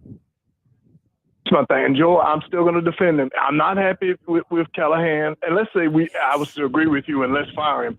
And you try and get John Gruden. I'm not saying he's not a great coach, and I definitely think he would make a difference. But first of all, I just don't think it's going to happen. And I don't know, even though suppose all this stuff with the league is over, I still think the Titans would be under a lot of scrutiny if they did hire him. But then let's say we do fire him or bring in another coach, whoever it is. Then it's still bad this year. And then the next year, what are you going to do next? Borgonzi? And then it gets to a point where somebody brought it up a couple of calls ago, Derek, ownership.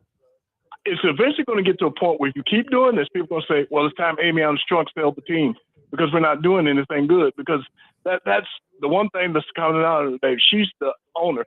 And I just don't believe we should continue to have quick trigger because you keep doing this and it doesn't working out. Eventually, there's going to be fans crying for her to sell the team, which I don't think is going to happen because it would be like Jerry Jones, which everybody's calling for him to sell the team unless she passed away, which I'm not calling for.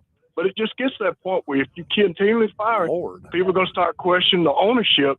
And there's going to be a lot of fans here that's eventually going to say, well, she should sell the team. Because my point is you can't keep firing people because you have to have some sort of continuity. Guys, y'all take care and we'll talk again soon. Thanks, all right, Eric. Eric, thank you. All right, first thing. All right, so I think Cindy Crawford's the most beautiful woman who's ever been on planet, besides my daughter, is the most beautiful woman on planet Earth. My granddaughter, if she was single, I went to Cindy Crawford, I want to go out with her. Would you ask her out? Yeah, because what's she going to tell you?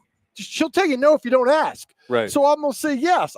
So John Gruden, yeah, I mean, if it comes to the point, ask him if he wants it. You got a great coach to come here. But put that aside. Secondly, what if you have a car, right? You have a 1985 Datsun. You love the Datsun. It keeps breaking down. No matter what you put into it, it keeps breaking down. Eventually, you get rid of that car. Why? Because it ain't going to work. That's with your head coach. What we've seen now is not working.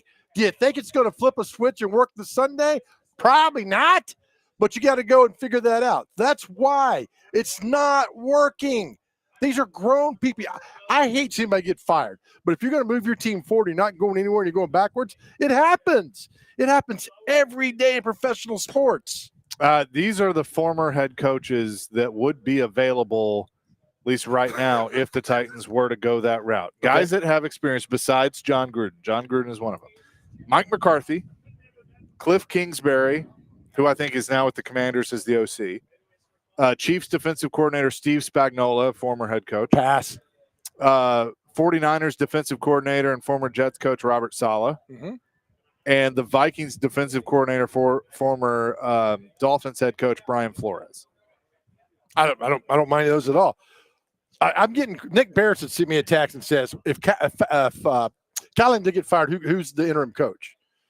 Well, Fossil did it when Fisher got fired of the Rams. You got Mike McCoy. It might be Mike McCoy. Former Chargers head coaches on your staff. We're not advocating to fire this guy today. That's not what we're doing. Because that really doesn't fix anything. It's got to get better. Is it going to get better? Well, you've got more games, see if it's going to get better or not. If it doesn't get better, then yeah, make a change. They happen all the time. And Eric, I understand that. But you have selected some bad coaches. You hired a bad GM and Rand Carthon. That's on you. You've done the bad thing. Nobody's going to turn this job down for a head coach. Nobody's going to turn it down for a general manager because those are exclusive jobs in football at the highest level. They're going to take those jobs. Right now, I'm telling you, mad or frustrated, you need to, if you're a Titans fan, you are frustrated right now because what you saw yesterday I think you're mad. Could be there. I think that a lot of people are mad. I'm mad. I'm mad because of incompetence. That's why I'm mad. We'll get more of your calls and texts coming up next. Live today at Greystone Golf Club here in Dixon. Chasing Big Joe, 102.5 The Game.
Chasing Big Joe, 102.5 The Game. Just running into everybody out here today. Right? Killer Bees, Chris Kirkpatrick from NSYNC. I told you, I'll send a picture of us to my daughter of him, and she just loses it. I mean, they're Like, still how? massively popular. So that's cool. Fun day. All right, back to the phones. This is for you. John McClain going to join us in about 10 minutes. We'll get his thoughts on the Titans. Let's see. I don't even know where we're at on this. So, Daniel, you lead us off. Thanks, guys. Appreciate you taking my call. Obviously, a longtime Titans fan. Hearing everybody going on about what they're talking. Hello? I said I'm sorry for being a longtime Titans fan. Go ahead. Gotcha. Yeah. I hear everybody talking about, firing Callahan. And here's my thing with it, man. Like, what he did yesterday is not about like an X's and O's thing, as far as, inside the five and what he did. And then, the challenge thing, all that kind of stuff. To me, though, like, that stuff you learn on day one. And I'm not understanding why we have a coach in place that doesn't understand things like that. Never mind, I understand that we're going to be, outmanned by most teams we play. We get it. We know what type of team you are. But having a coach like that can't get those things right, that stuff you learn on day one. And I can't understand. I really feel that the more he's in the office or in that building is just a disservice to Cam Ward and his career. If you can't get those things right, or the person who's radioing up to him and saying, hey, man, we probably need to challenge this, like, that's some internal problems that need to be fixed immediately. And maybe that is by letting them go. I understand that that's going to leave us a black eye. And I understand that that's not a good look. But when you can't get stuff like that right, it doesn't matter about your X's and O's because you're going to get beat every single time by the coach on the opposing sideline. Thanks for taking my call. Great call. Thanks, call. Daniel. Thank you, Daniel. 2 tweets I want to read real quick. Kuharski, Brian Callahan tied himself into a pretzel on the rule failure in Denver. He started by saying he misinterpreted it, but later said he misspoke. Oh, my goodness. Robbie Stanley, Callahan, the first time he addressed the Io Manor play today, quote, ultimately, my interpretation of the rule was wrong. I'll own it. We should have challenged the play. The last answer on it, quote, I misspoke. I'm well aware of the rule. I understand how it works, the way I articulated. Tie himself into a pretzel is a great slam in a very decent way. That's great. Nice job, Paul. Brian Callahan, 615-737-1025 if you'd like to give us a third answer. God, what if he called in? That'd be fantastic. God, it's for so many reasons that would be awesome. Right. Let's go to Bruce wants to talk Callahan. Bruce, what's up? Hey, how y'all doing? We're good. I wouldn't be too opposed if we got rid of Callahan and got Eric Bieniemy. He's a great offensive mind, and he's hard on the players. He makes them tough. Here's the deal with Eric Bieniemy, and he is interviewed several places. I read this. I wasn't there. That he interviews really badly. I mean, he was the hot name. He was a great coach, but his interviews are really, really bad. And you wonder why he hasn't got a head coaching job. I mean, he went to the Redskins before they were the Commanders. That lasted a year, and he was gone and out of there. But he's a good coach. I think they need a head coach, right? Head coach can go hire the coordinator, but you need a head coach who is not calling plays offensively or defensively. That's what I think this football team needs. But thank you. Appreciate it. Thanks, Appreciate you, Bruce. Appreciate it. 0247 says, y'all kill me. Last week you predicted they would lose, even though they had a chance to win, albeit to a bad Broncos play. They lost as predicted, and y'all are mad. It's kind of an oxymoron. We're not mad. Frustrated. I'm mad. Frustrated. You had a chance to win the game. You made some awful play calls on you. Now, let's add in Ridley. Could have caught the ball across the middle because he's scared to catch the ball. I'll tell you right now, he's scared to catch the ball across the middle. You had things that let this team down. For about 85% of this team played their butts off yesterday. And I would tell Jeffrey Simmons did too before that stupid penalty. He played well yesterday. You had a chance to win the game. Know that. Kevin wants to weigh in real quick. Kevin, what's up? Hey, a couple things there. Both both defenses outplayed the offense, as we know. But I'm a Broncos fan, but they give that game to the Titans. I mean, so many times to give them so many opportunities. And I just wonder why they won't something nice, bring in John Gruden, a football man. I look, Thank and you for that's the the call. thing. Bringing in Gruden out does no good because you need an off season to implement everything you need to do. You just look. I would like nothing better, and Chase is the same way. For them to go out on Sunday and beat the Rams by 50 points, that would be great. Is it going to happen? Probably not. But probably not. Probably not. But we'd love that. We don't want this team to fail. But what you're doing is by your stupid play calling and not knowing what's going on, you're hurting the team. You are hurting the team. Give up your play calling. Give it up. Obviously, you can't do both. Give it up. That's all we're asking.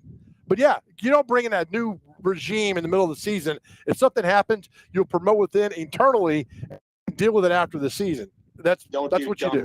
That hurt the team. Yeah, you know what? I was going to take Clay's call last, and he got impatient because I made him wait. He hung up. Yeah. So, Clay, we'll talk Vandy tomorrow, buddy. They did great. We love Vandy. yes, we will. Joey from Bellevue, they need an experienced head coach, not a rookie. He's a second-year guy.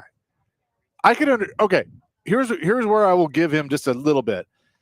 If this was his first game as a head coach and he had the debacle with the rule yesterday, I give him a little bit more of a pass. But this is year 2. You need to know how this stuff works. Plain and simple. That's it. And you dropped the ball. Big time. The ball bounced your way and you still screwed it up. So there you go. John McClain going to join us coming up next. Jason Big Joe, 102.5 The Game.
Hour number 3, Chasing Big Joe, 102.5 The Game on this beautiful Monday out here at Greystone Golf Club, the Brent Peterson Classic, benefiting the Preds Foundation and PD for Parkinson's as well, and continuing the discussion on the Titans and the NFL. There's so many other things that happened this weekend that unfortunately we will have to get to tomorrow.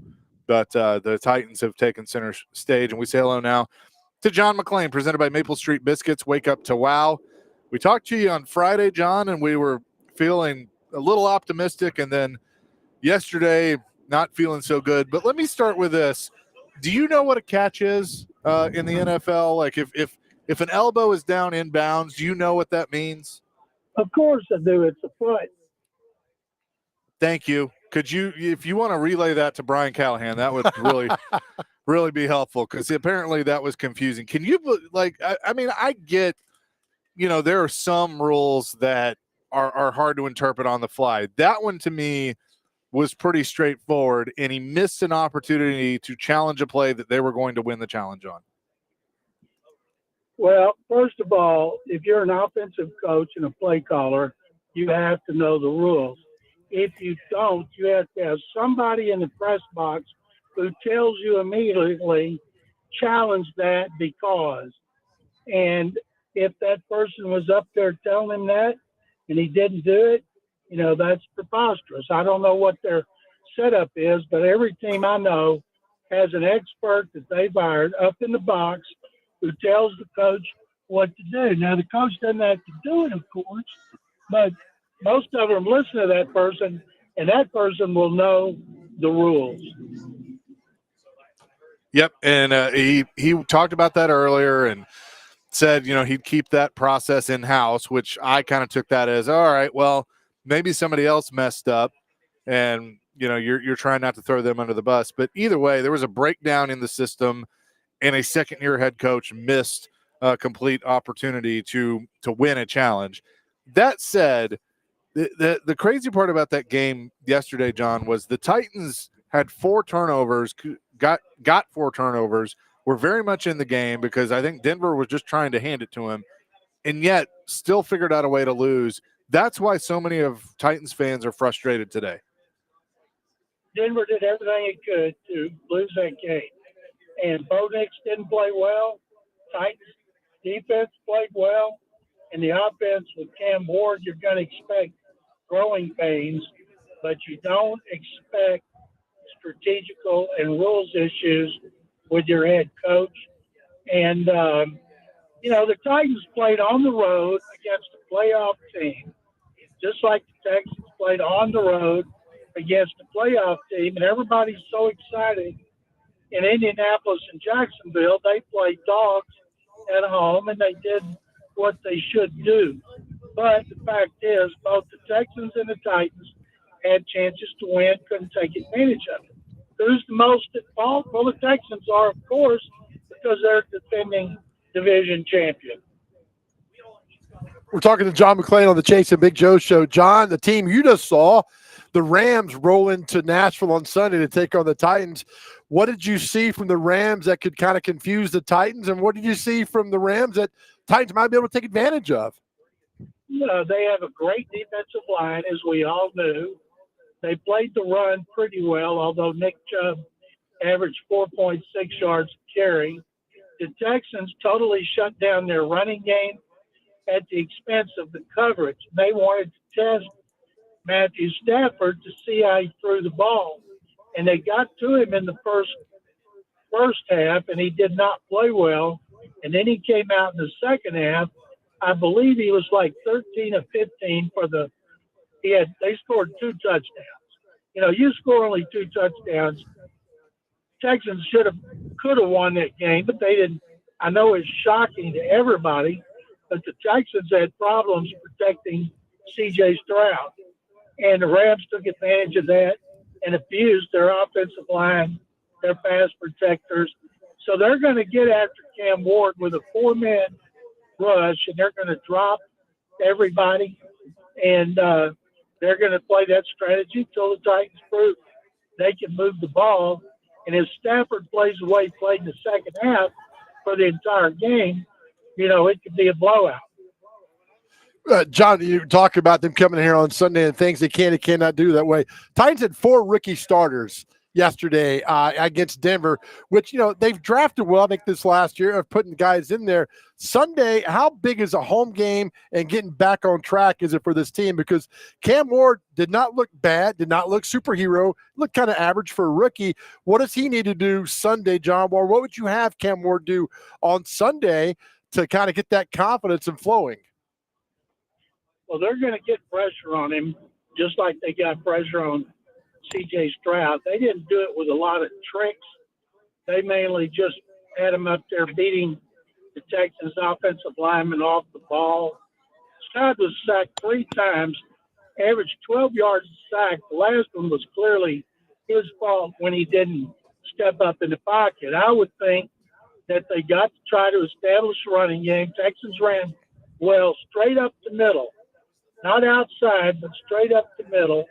And the other things, they're going to have to let Ward roll out, let him run some RPOs, and see if he has any success that way. But, man, oh, man, they've got to be able – they want him to throw from the pocket, of course, but they've got to be able to find ways for him to throw on the move. John, if a head coach who calls plays gives up the play calling duties, what does that say? I mean, obviously Callahan's not going to do that. And a lot of people are like, maybe he should do that because he's overwhelmed. But is a head coach got enough to put aside that doesn't affect his ego if he's not doing well as a play caller and should be just a head coach? Well, I don't think one game is fair to judge a second-year head coach on his play calling duties and game management. You're looking for a pattern, and one game's not enough to have a pattern. Dan Campbell's an offensive coach who gave it up. Mike Shanahan gave it up. Some of them do, but if they have success, they want to call the plays. Very rarely do you see an offensive head coach give up play calling duties so he can oversee the entire operation. John McClain is with us here on this Reaction Monday. Jeffrey Simmons, we've talked to you about him quite a bit. I thought he was a key part to their defensive game plan yesterday, and for the most part had a good game, except for a really dumb personal foul penalty at the end of the game that we just continue to see out of him. How frustrating, can that be of you have a guy that plays 95% of the game well and then cost your team 15 yards? Drives the coaches crazy, drives everybody crazy, but I think he had, 4 tackles for loss or 4 pressures I read. Yep. And you'd think a veteran who's been in the league that long would get control of himself. He's not Jalen Carter, just a dumbass in his second or third year, or the kid at Florida. I told a friend of mine from Florida, that's what you get for stealing players from Baylor, because the guy that spat in the other guy's face played at Baylor. I don't know what the trend is now about spitting, but I tell you this, you don't want veterans losing their cool, because they're the ones talking to the younger guys during the week. And nothing's going to happen to Simmons. He can still do it. As long as he makes plays, he's not going anywhere. That is correct. And by the way, shout out to your Baylor Bears, a double overtime win over SMU on the road. That was a gutsy win. It was a great win. The only time they led was when they scored first in overtime. And yes, after getting beat by Auburn, their quarterback Sawyer Robertson has 860 yards, 7 touchdowns, no interceptions in his first 2 games. But they play Samford, and then they play Arizona State. And boy, did Arizona State lose a bad one. Yes, they did. We'll have more with John McClain coming up next, presented by Maple Street Biscuits. Wake up to wow here on 102.5 The Game.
Chasing Big Joe, 102.5 The Game on this Monday, continuing our conversation with John McClain, presented by Maple Street Biscuits. Wake up to wow.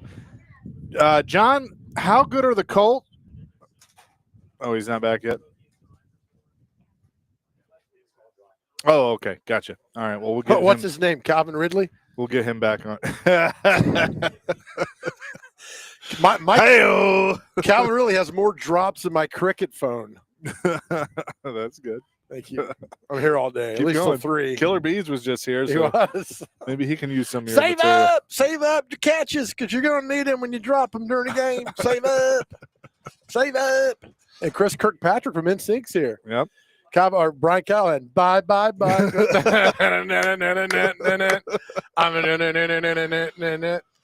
Might be crazy. All but- right, let's go back. Please, let's go back to John McClain, presented by Maple Street Biscuits. Wake up to wow. John, are the Colts that good or the Dolphins that bad? Looks like the Dolphins are going to be that bad. Their defense looked like it didn't really care. Wasn't a lot of hustling, gang tackling. Tua Tagovailoa was terrible. But I know bettors tell me when a team gets embarrassed in its first game, take the team in the second game. We'll see. But right now they look terrible. I want to see more from Daniel Jones in the Colts passing game. That's kind of my thing, too. I think it was a good outing. Obviously, they honored Jim Irsay at halftime. Peyton Manning was there, so they wanted to show out. But I need to see a little bit more from them moving forward. What about Jacksonville? That was kind of an interesting game. It went through a delay. I know Carolina's not that good, but I know Big Joe is pretty high on Jacksonville after game 1. Yeah, I know people that were high on Carolina for some reason, and I couldn't figure that out because I watched them in a joint practice here. I watched the Texans beat them up in a preseason game, and I just didn't get it. And but they looked exactly like I thought they'd look, which was bad. And so it's hard to tell about the Jaguars. They played a bad team at home and they won. We need to see what they do on the road. John, to continue our conversation around the NFL, what about the Raiders and Pete Carroll? That's a big win against a team that everybody thought, oh, the Patriots are much improved. They got Vrabel up there and all that. That was a good, solid win for Pete Carroll and the Raiders.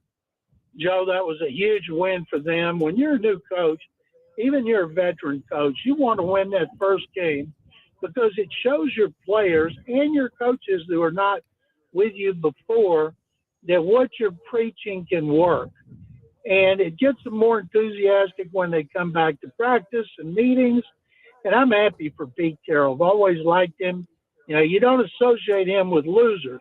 He plays in a tough division, but still, Geno Smith threw the ball great. And those two being reunited in Las Vegas could be one of the surprise stories of the year. I absolutely agree. Let's talk about the Steelers and Jets, John. Aaron Rodgers, 245 yards, no interceptions, 4 touchdown passes. That was a fun game to watch, especially when they got the ball at the end and he had to go another game-winning drive. Your thoughts on the Steelers after game 1? Well, boy, I love these players that say they don't pay any attention to the outside noise when, of course, they do.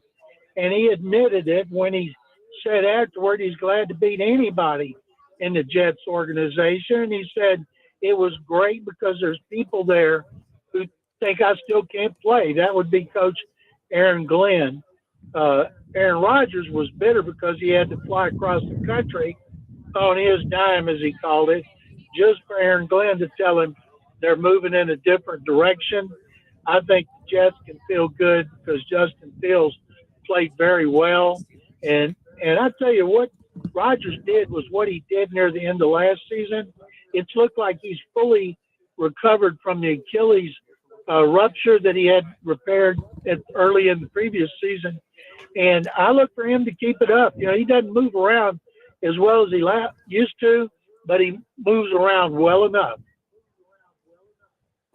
John, do you think we saw a preview of the AFC Championship game last night? I know that there wasn't a lot of defense played, but man, what a way to open up Sunday Night Football with the Bills coming back to beat the Ravens 41-40. When it comes to offense, they're in a class by themselves, and that includes the Eagles. Boy, that may end up being a game of the year, and it was only the first Sunday night game. And I tell you what, I've always said coaches who go for 2 in the first half are nuts. You don't go for 2 until you need to, and because it always comes back and bites you in the butt. I didn't think either head coach distinguished himself. That stat about John Harbaugh blowing more double-digit leads in the second half shocked me, and I felt terrible for Derrick Henry. I know, I did too, because that's something in all his years here we never saw him do, and you could see him on the sideline upset about it, but he took ownership of it, and I mean, unfortunately, I hate saying it, it lost them the game, but I think that's still a good football team that will bounce back. John, moving on across the league, the Commanders, it wasn't pretty. They went 21-6 over the Giants, but they look solid. And I guess after week 1, that's what you want. You want to win, no injuries, and look pretty decent. The Commanders did just that. Yeah, they look solid offensively. They look really good defensively. Russell Wilson looks like he can't play much anymore. They need to go ahead and go to Jackson Dart and let him play and get that era moving. They're going too shortly. You know it. I don't think they've scored a touchdown in their last 3 openers. I think I read that. Oh, that's just not good. And Daboll, I mean, he was, that one year they went to the playoffs was looking pretty good, but not anymore. All right, Packers and Lions. Packers with a big win yesterday. Dan Campbell says, what is as bad as it looked? But losing to your division rival game 1, I don't think that anybody's happy about that. Packers may have looked better all around than any team in the league. Micah Parsons played a part-time role, got a sack. I think he got 2 or 3 pressures. That's what they made the trade for. They've got good balance on offense. Jordan Love looked really good. Right now, it looks like the Packers are going to be tough to beat. But remember, guys, every year there's 1 or 2 teams that start fast, and they may start off like 6-0. I remember last year the Texans were 5-1, finished 5-6. And then there are teams that get off the bad starts, and we write them off. It's not what you do in September and October, it's November, December, and now January. So we're going to see that happen again because it always happens. John, we talked to Jeff Fisher. Chase and I did Thursday. Tonight, the Bears take on the Vikings. They're honoring the 40th year of the Chicago Bears tonight at halftime. 85. The 85 Bears. Sorry, the 40th year anniversary of the 85 Bears. John, when you think about the 85 Bears team, what comes to mind immediately? The most dominant team I've ever seen in all the years I've covered the NFL, not because of their offense, which was good, but their defense was fantastic. Jeff, he got to work on that defense, even though he was on IR, and Buddy Ryan knew what he had in Jeff Fisher. Then when he went to Philadelphia, took Jeff with him, and the rest was history. And I'll tell you one thing about Jeff Fisher. He knew every rule.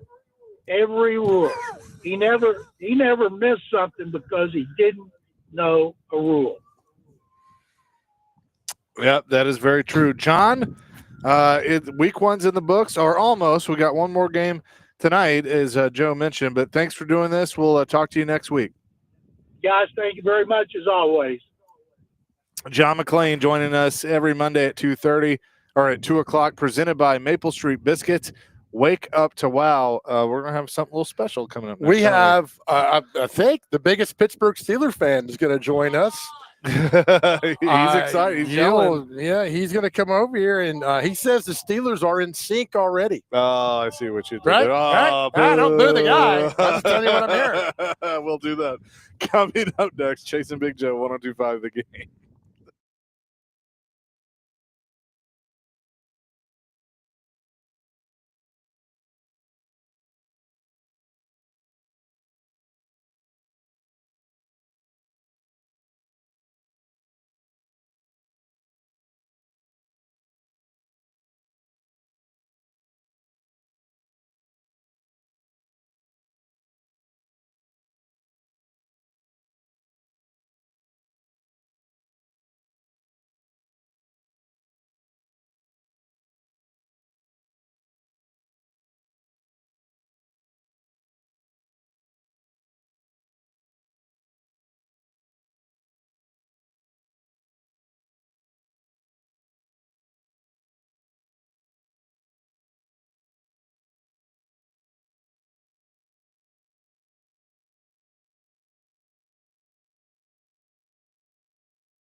baby. Chasing Big Keep Joe. on rocking me, baby. Sing it, man. Let's go. Keep on rocking me, baby. Chris Kirkpatrick joins us now. Of I'm course, such a fan of you guys. Thank you guys for having me on. we're a fan of you, man. Thanks so much for joining us. Founding member of NSYNC is out here. You played earlier today, is that right? I did, yeah. How'd We you finished up. do? We did all right. Yeah. We did all right. I think the more drinks came in, the worse my drive started to get. But That's it what is it's about, it is. man. Yeah. You heard us talking little Steelers. Heard you talking all football, man. Yes. I'm just a football guy. I'm from Western PA, so I've got to be a Steelers fan. But I love football. I love the Titans. I love just being around it. I mean, I remember I went to the Super Bowl and wore a Yancey Thigpen jersey because it was with the Steelers, then with the Titans. I'm a Titans guy too. Yeah. So your Steelers get the win yesterday, though. Yeah, did they? I mean, Aaron Rodgers had a great day, but if you look at the stats, I think we got outplayed. I miss Justin Fields. It would have been great to have Justin Fields still there. He was a great kid. He got benched for the wrong reasons. I mean, we brought in Russell Wilson, who I won't talk anything about, but he did okay for us. But who knows what would have happened if we'd have kept Justin Fields in? So an event like this, obviously Brent Peterson, who we love, I know you have to enjoy doing these things. Oh man, I think this is my 8th year doing this, and it's just always an amazing event. Having you guys here is great. They always put on such a great event. Everybody here is so nice. Like I said, I've been a big Preds fan for years, and it's fun. I've said it, being a Penguins fan, I've said Preds games are the most fun. I had my little kid when he was 2 years old at a Preds game and having to cover his ears when the horn blows, but he loves it. And he keeps thinking that the mascot was named after him. And I'm like, no, I think it's the other way around. Just keep telling it's named after him. I will do that. Funny, you said Pittsburgh, you get outplayed. You won the game. Yeah, that's the stat that matters. That's right? it, right? At the end of the day, that's the stat that matters. You can get out rushed, you can get outplayed, you can get out. I mean, being a Pittsburgh fan, it's tough that you pay so much money for our defense, and there's such an amazing bunch of guys. I just played in Cam Hayward's softball event a month or two ago, and being up there, it's a great culture. I love that they've brought being here in Nashville. I love that culture here too. You feel that. You feel when the new stadium gets finished. You feel that we're all fans of the sport.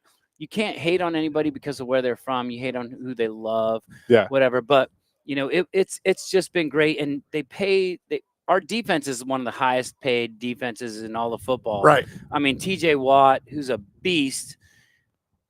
When you see the Jets play like they did, and I know Justin Fields had a alterate, Justin Fields wanted to come out and win, and it breaks my heart that it doesn't break my heart. I'm glad he didn't. But it's one of those things where you're like, man, you still, we're fans. If I look at Koo for the Atlanta Falcons, who I know and I've met and got to hang out with, such a great kid, and he missed that field goal at the end, right? You're like, you get so bummed out because you know that guy and you feel for that guy. But at the same time, you think they're professional football players. They're getting paid. Us as fans, we're not getting paid. Right. We're doing it because of the love of the sport, regardless of how much money you want to spend. If you want to lose your edge rusher to the Green Bay Packers, and I won't blame anybody, but I'm saying if you just lost your edge rusher to the Green Bay Packers, you're a fan of the teams, and we do it for free. We do it for the love of the game. We do it because friends of ours know that we're fans of that team, and that's why you wake up every morning. I'm not getting paid to be a fan of my team. I'm getting paid because I love the team, and it's hard sometimes when you see these guys because, like I said about Koo, I was like, man, I feel so bad for him. But at the same time, he's getting paid a lot of money. Yeah. Yes. He's getting paid a lot of money to play a game, and he's a great, great kicker. It was a horrible ending. I feel so bad. But at the same time, who do you feel worse for, him or the fans that were like, oh. Yeah. Oh, that was me. Mean, that was all me. That was a heartbreaker. That was a heartbreaker. And I like Tampa, too. I love Tampa. I love Baker. I got to meet Baker right after he got drafted. Right. I was like, God, Baker. man. I didn't like that he was going to the Browns, but it was like, I was like, oh man, what's up, number one? So nice to meet you, whatever. I'm sorry you're playing for the Browns. I had a buddy of mine come up to me. He goes, man, you know what the problem with the Browns is? Baker Mayfield. I was like, oh my God, Cleveland. Would you stop complaining about your quarterbacks? I was like, give us Baker. If send him to Pittsburgh. We'll see what he does there. Right. And it's tough. It's tough because, again, you love these guys as people. You love them as players. But we're also fans. So we don't get paid to do what we do. We just love our teams. 100%. You've won. Kirkpatrick's with us. Are you not formally in sync? I mean, you guys are still, right? I mean, it doesn't matter. You can say formally, still. I mean, I'm still of NSYNC. Yeah, I'm still of NSYNC. I mean, it's not like NSYNC is doing anything without me. So it's like I'm still in the band. There we go. All right. So as a Steeler fan, you've won 6 Super Bowls. Yeah. Is the expectation every year to win it? Because as Titans fans, we don't know what that's like. No, come right? on. 6 Super Bowls. Yeah, but as Titans fans, they're still, they're the old Oilers. It's like they're still. I mean, it's been what 25, 30 years. About 25, 26, yeah. 25 years since they've been here, and the town has embraced them. Again, it comes down to the fandom. It comes down to when you get embraced by a culture and you get embraced by people. The Oilers were amazing. I mean, Earl Campbell, Warren Moon, they've had some great players. And I always feel like they need to change, even the Hall of Fame. They need to change how this goes. Like you can't go in there and go, oh, well, these are the Oilers/Titans or whatever. Make a name for yourself. Change like the Titans did. We're not the Tennessee Oilers. Right. We're the Tennessee Titans. Like, let them start their own legacy. Let them have their own spot in the Hall of Fame. Let them be themselves. You can't, look at the Cardinals. I mean, where have the Cardinals been and where are they and what's going, St. Louis is Arizona. Where is it? Let them have their own identity. Let them be their own team. When you leave a team, when you take the Cleveland Browns out of Cleveland and go to Baltimore, you're the Ravens. Right? And they did. And that's your own thing now. You're the Ravens. Your records are all now Baltimore. Right. When you take the Colts out of Baltimore and go to Indianapolis, you're now the Indianapolis something else. You're not the Colts. Yeah. It's like you gotta leave these people with identity. I mean, how many people get tattoos of their team? Like how many Baltimore guys have tattoos of a horseshoe on their arms going, yeah, the Baltimore Colts, that's our team. And now they're like, oh, okay, the Ravens are now our team. It's like leave the name and leave the team with that, because we all feel for our teams. We all bleed for our teams more than I think a lot of the players do, because we are super fans, and it is about the fans, and that's what made us. Going to my band, it's like anytime somebody comes up to me and asks for anything, I'm always like, man, I will do anything, because you're the ones about the records. You're the ones that do that. It's about the fans, and that's what they need to keep it real. So what are you up to these days? Been doing a little touring? No, I just follow Steelers. Yeah, I do a Pop 2000 show where I do a bunch of the NSYNC songs, and it's like us. We had BB Mac, O-Town, Ryan Cabrera, Sugar Ray, Smash Mouth. We just did one with Vanilla Ice. It's not like, oh yeah, here's a new song I'm doing. Nobody wants. All right, time for me to go to the bathroom. I'm going to, it's like we do the hits, or we do the songs, and we just have fun. And I love what I do. I'm so blessed to be where I came from, to be able to do this as a living. So it's just, we're playing the Oak Grove Casino this weekend, which is great because I can just drive there. And I don't have to take any more flights. I'm already like mega diamond on Delta. I'm like, tired of flying around. Let me stay close to home. I think when you're on the plane and people sitting there talking to you, then it hits them that who you are. I got to think that just it's still a very cool thing. It's a cool thing for me. Yeah. That's exactly it. It's a cool thing for me. Like when they start doing that, I look at them like, oh my God. Yeah. Thank you. Yeah, I guess I am. It's like, it's so flattering, and I can't say it enough. I just had a flight this last weekend with a guy, and he was an older guy, and sitting in my seat. I always travel so much. I put my hood up. I'm like, all right, let's get through this flight. And Mark McGrath from Sugar Ray actually told me something that still sticks with me this day. He goes, I don't get paid to perform. I love to perform. And I'm sure a lot of the NFL guys and everybody says the same thing. You don't get paid to do that because you love to play the game. You love to do what you do. You get paid for the practices. You get paid for the travel. You get paid for the other stuff, you have to deal with.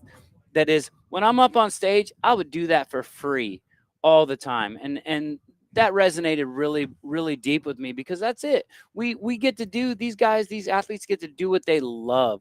I'm sure if you just said, you know what, you're going to do this for free, but we'll give you $20 million to be on our team, they'd be like, great. That makes sense. Done. That makes sense. Do you want that meme that comes out in April for it's yeah, April. It's gonna be end of May. April. End of April. It's gonna be End of May. April. I stay off social media. I'm like, what's it gonna be right now? I know it's gonna be May.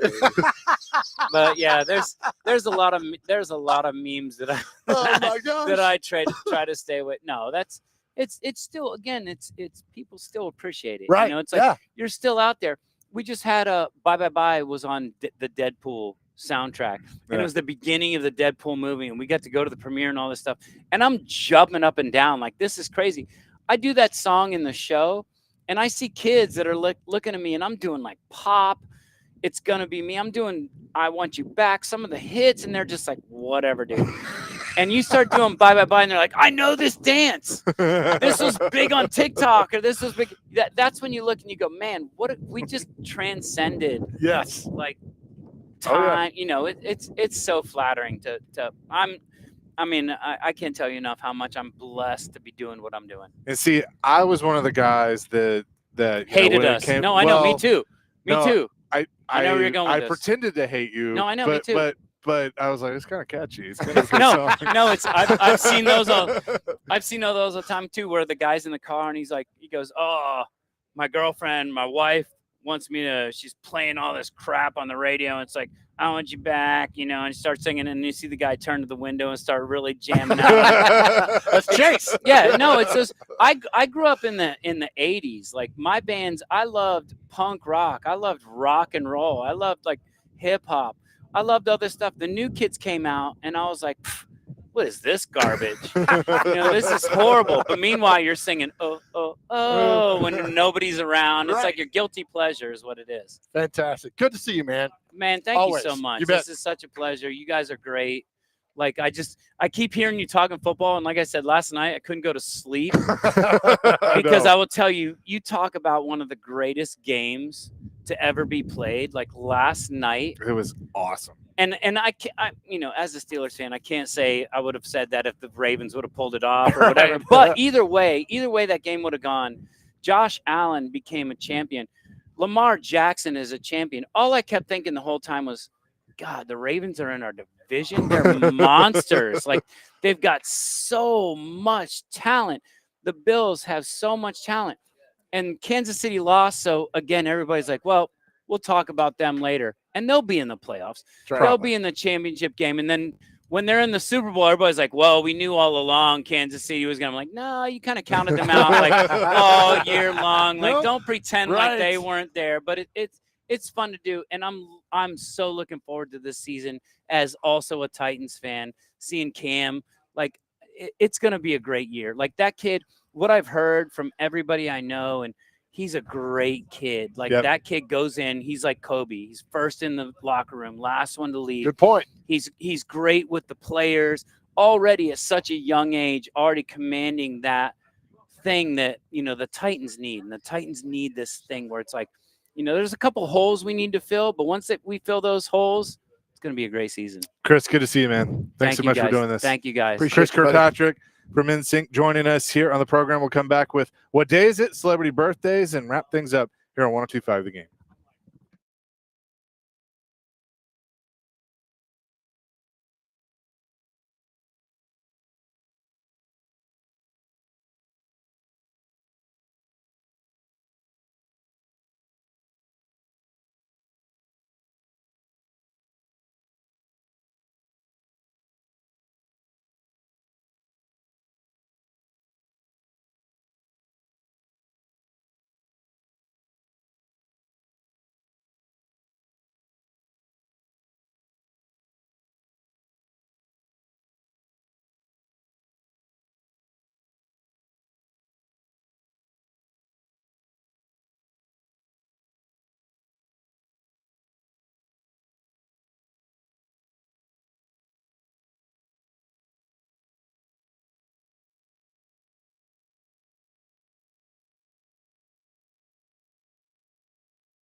Chase and Big Joe, 102.5 The Game on this Monday. We have had a lot of Titans reaction. It's going to continue with DVD coming up in just a few minutes.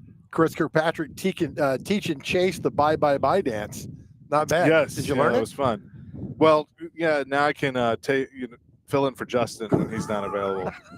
He's got things going on. He does. So I can do that. But DVD will continue with the Titans reaction. Coming up in just a few minutes, Brian Callahan gave a explanation on a lot of things. Half the stuff I had on this list for us to hit today, we didn't hit because that kind of dominated the conversation. Oh, yeah. But, L'Jarius Sneed being on a snap count, and he said after the game, you're going to take that up with the coaches. I knew I was on a snap count, but it didn't go the way that they said it was going to go. So he didn't play in the second half, so he was not happy about that. 131 yards and penalties. Cam Ward's play, which I think was decent, but obviously some things to work on. And we're going to see if Calvin Ridley's on the jugs machine today, because he probably should be.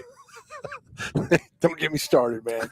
You're setting me up. With that, let's get to what day is it and celebrity birthdays. It's brought to you by Jarrett Companies, Inc. Their commercial plumbing and HVAC division covers all refrigeration, service, and maintenance needs. JarrettCompaniesInc.com, above and beyond industry standards. All right, first on the list, it says I'm on top of it day, so take that however you want to take it. Hey-o! Come on now. Hey, whoa. What? Just interpretation, open interpretation. International Literacy Day is today, so shout out to those people that like to read. National Actors Day is today. I'm not going to. No. Say it. I know what this is. Hopefully I pronounced this right. National Ampersand Day. It's that little and sign. There you go. There we go. Like National Texas A&M. Yeah. Some people don't like that. They don't like the and sign. I don't like A&M's thing. But never mind. All right. National Boss They don't Employee. like Some people do. National Boss Employee Exchange Day is today. So, hey, Chase. National Date Nut. Hey, what's up? What is this? Date Nut Bread Day? Interesting. Never heard of that one. National Pledge of Allegiance Day is today. Pardon Day is today. Pediatric Hematology Oncology Nurses Day. Shout out to the nurses. Virgin Mary Day. Star Trek Day. Star Trek Day. Hey. All right. Let's go. World Physical long and Therapy prosper. Day. And that's it. Well done there, Dr. Crane. We love some Star Trek. Time for celebrity birthdays. My computer's died on me, so I've got to go to my backup, which is the phone. We'll get this done. Celebrity birthdays, you got to get these within two. Our first birthday, the very cute, very talented Brooke Burke. What show? One of those dancing shows? Brooke Burke. Yeah, she was on something else too. I'm gonna say, this is good. 48. 50. 54. David Arquette used to be married to Courtney Cox. Today's David Arquette's birthday. I heard he lives in Franklin. That might be wrong, but that's what I've heard. How old is David Arquette? 58. 60. 54. Singer Pink. How old is Pink today? 47. 50. 46. Let's go down here. Rapper Wiz Khalifa. How old was Pink? 46. Oh, cool. Wiz Khalifa, I'm going to say 38. 40. 38 exactly. Isn't that the black and yellow, Yep, that is a black and In yellow. honor of Chris Kirkpatrick, yeah. Yep. What a day. All right, ventriloquist Willie Tyler in Leicester. 77. 65. 85. Bass player from the David Letterman Show, Will Lee, who also created the Army theme, Be All You Could Be. See the tall blonde guy? Yes, sir. 74. 80. 73. Chase up 4-0. Actor Heather Thomas from The Fall Guy. 42. 43. 68. Singer Amy Mann of Till Tuesday. Voices Carrie. 38. 40. 65. Nice. TV personality Kennedy. I don't know who that is. She used to be on MTV. She got glasses. Now she's on Fox Business. 48. 50. 53. Actor Jonathan Taylor Thomas from Home Improvement. 44. 42. 35. 44. Chase up 5-0. Sports birthdays. Lim Barney, one of the best defensive backs of all time. 67. 72. 80. Mo Cheeks. That's what Chase says when he goes to the After Hours Club. What's wrong with you? How old is Maurice Cheeks today? 62. 70. 69. Nice. No, God, no. He's on the board. Oh, former Southern Miss NBA All-Star Clarence Weatherspoon. 64. 67. 55. Garrett Cole, pitcher. 38. 39. 35. The last one, Matt Barkley, former quarterback, USC. I think he was on the Titans practice think squad you're at one time. 36. 37.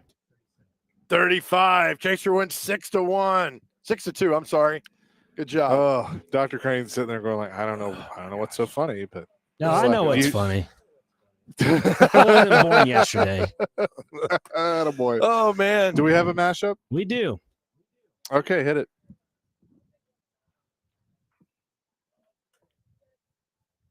And a good Monday, everybody. Welcome into Chase and Big Joe here on this Reaction Monday, 102.5 The Game.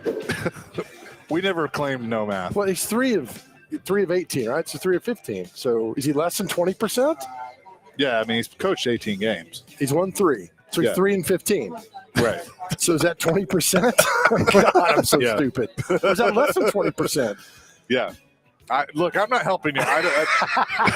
We have talked about me and math. There's a reason that I do this for a living. You know, she might sit down with him and go, Brian, yesterday's performance is a great example to look back on how to not to keep your job. And I'll tell you one thing about Jeff Fisher. He knew every rule, every rule. He never missed something because he didn't know a rule. And Chris Kirkpatrick from NSYNC's here. Yep. Brian Callahan. Bye.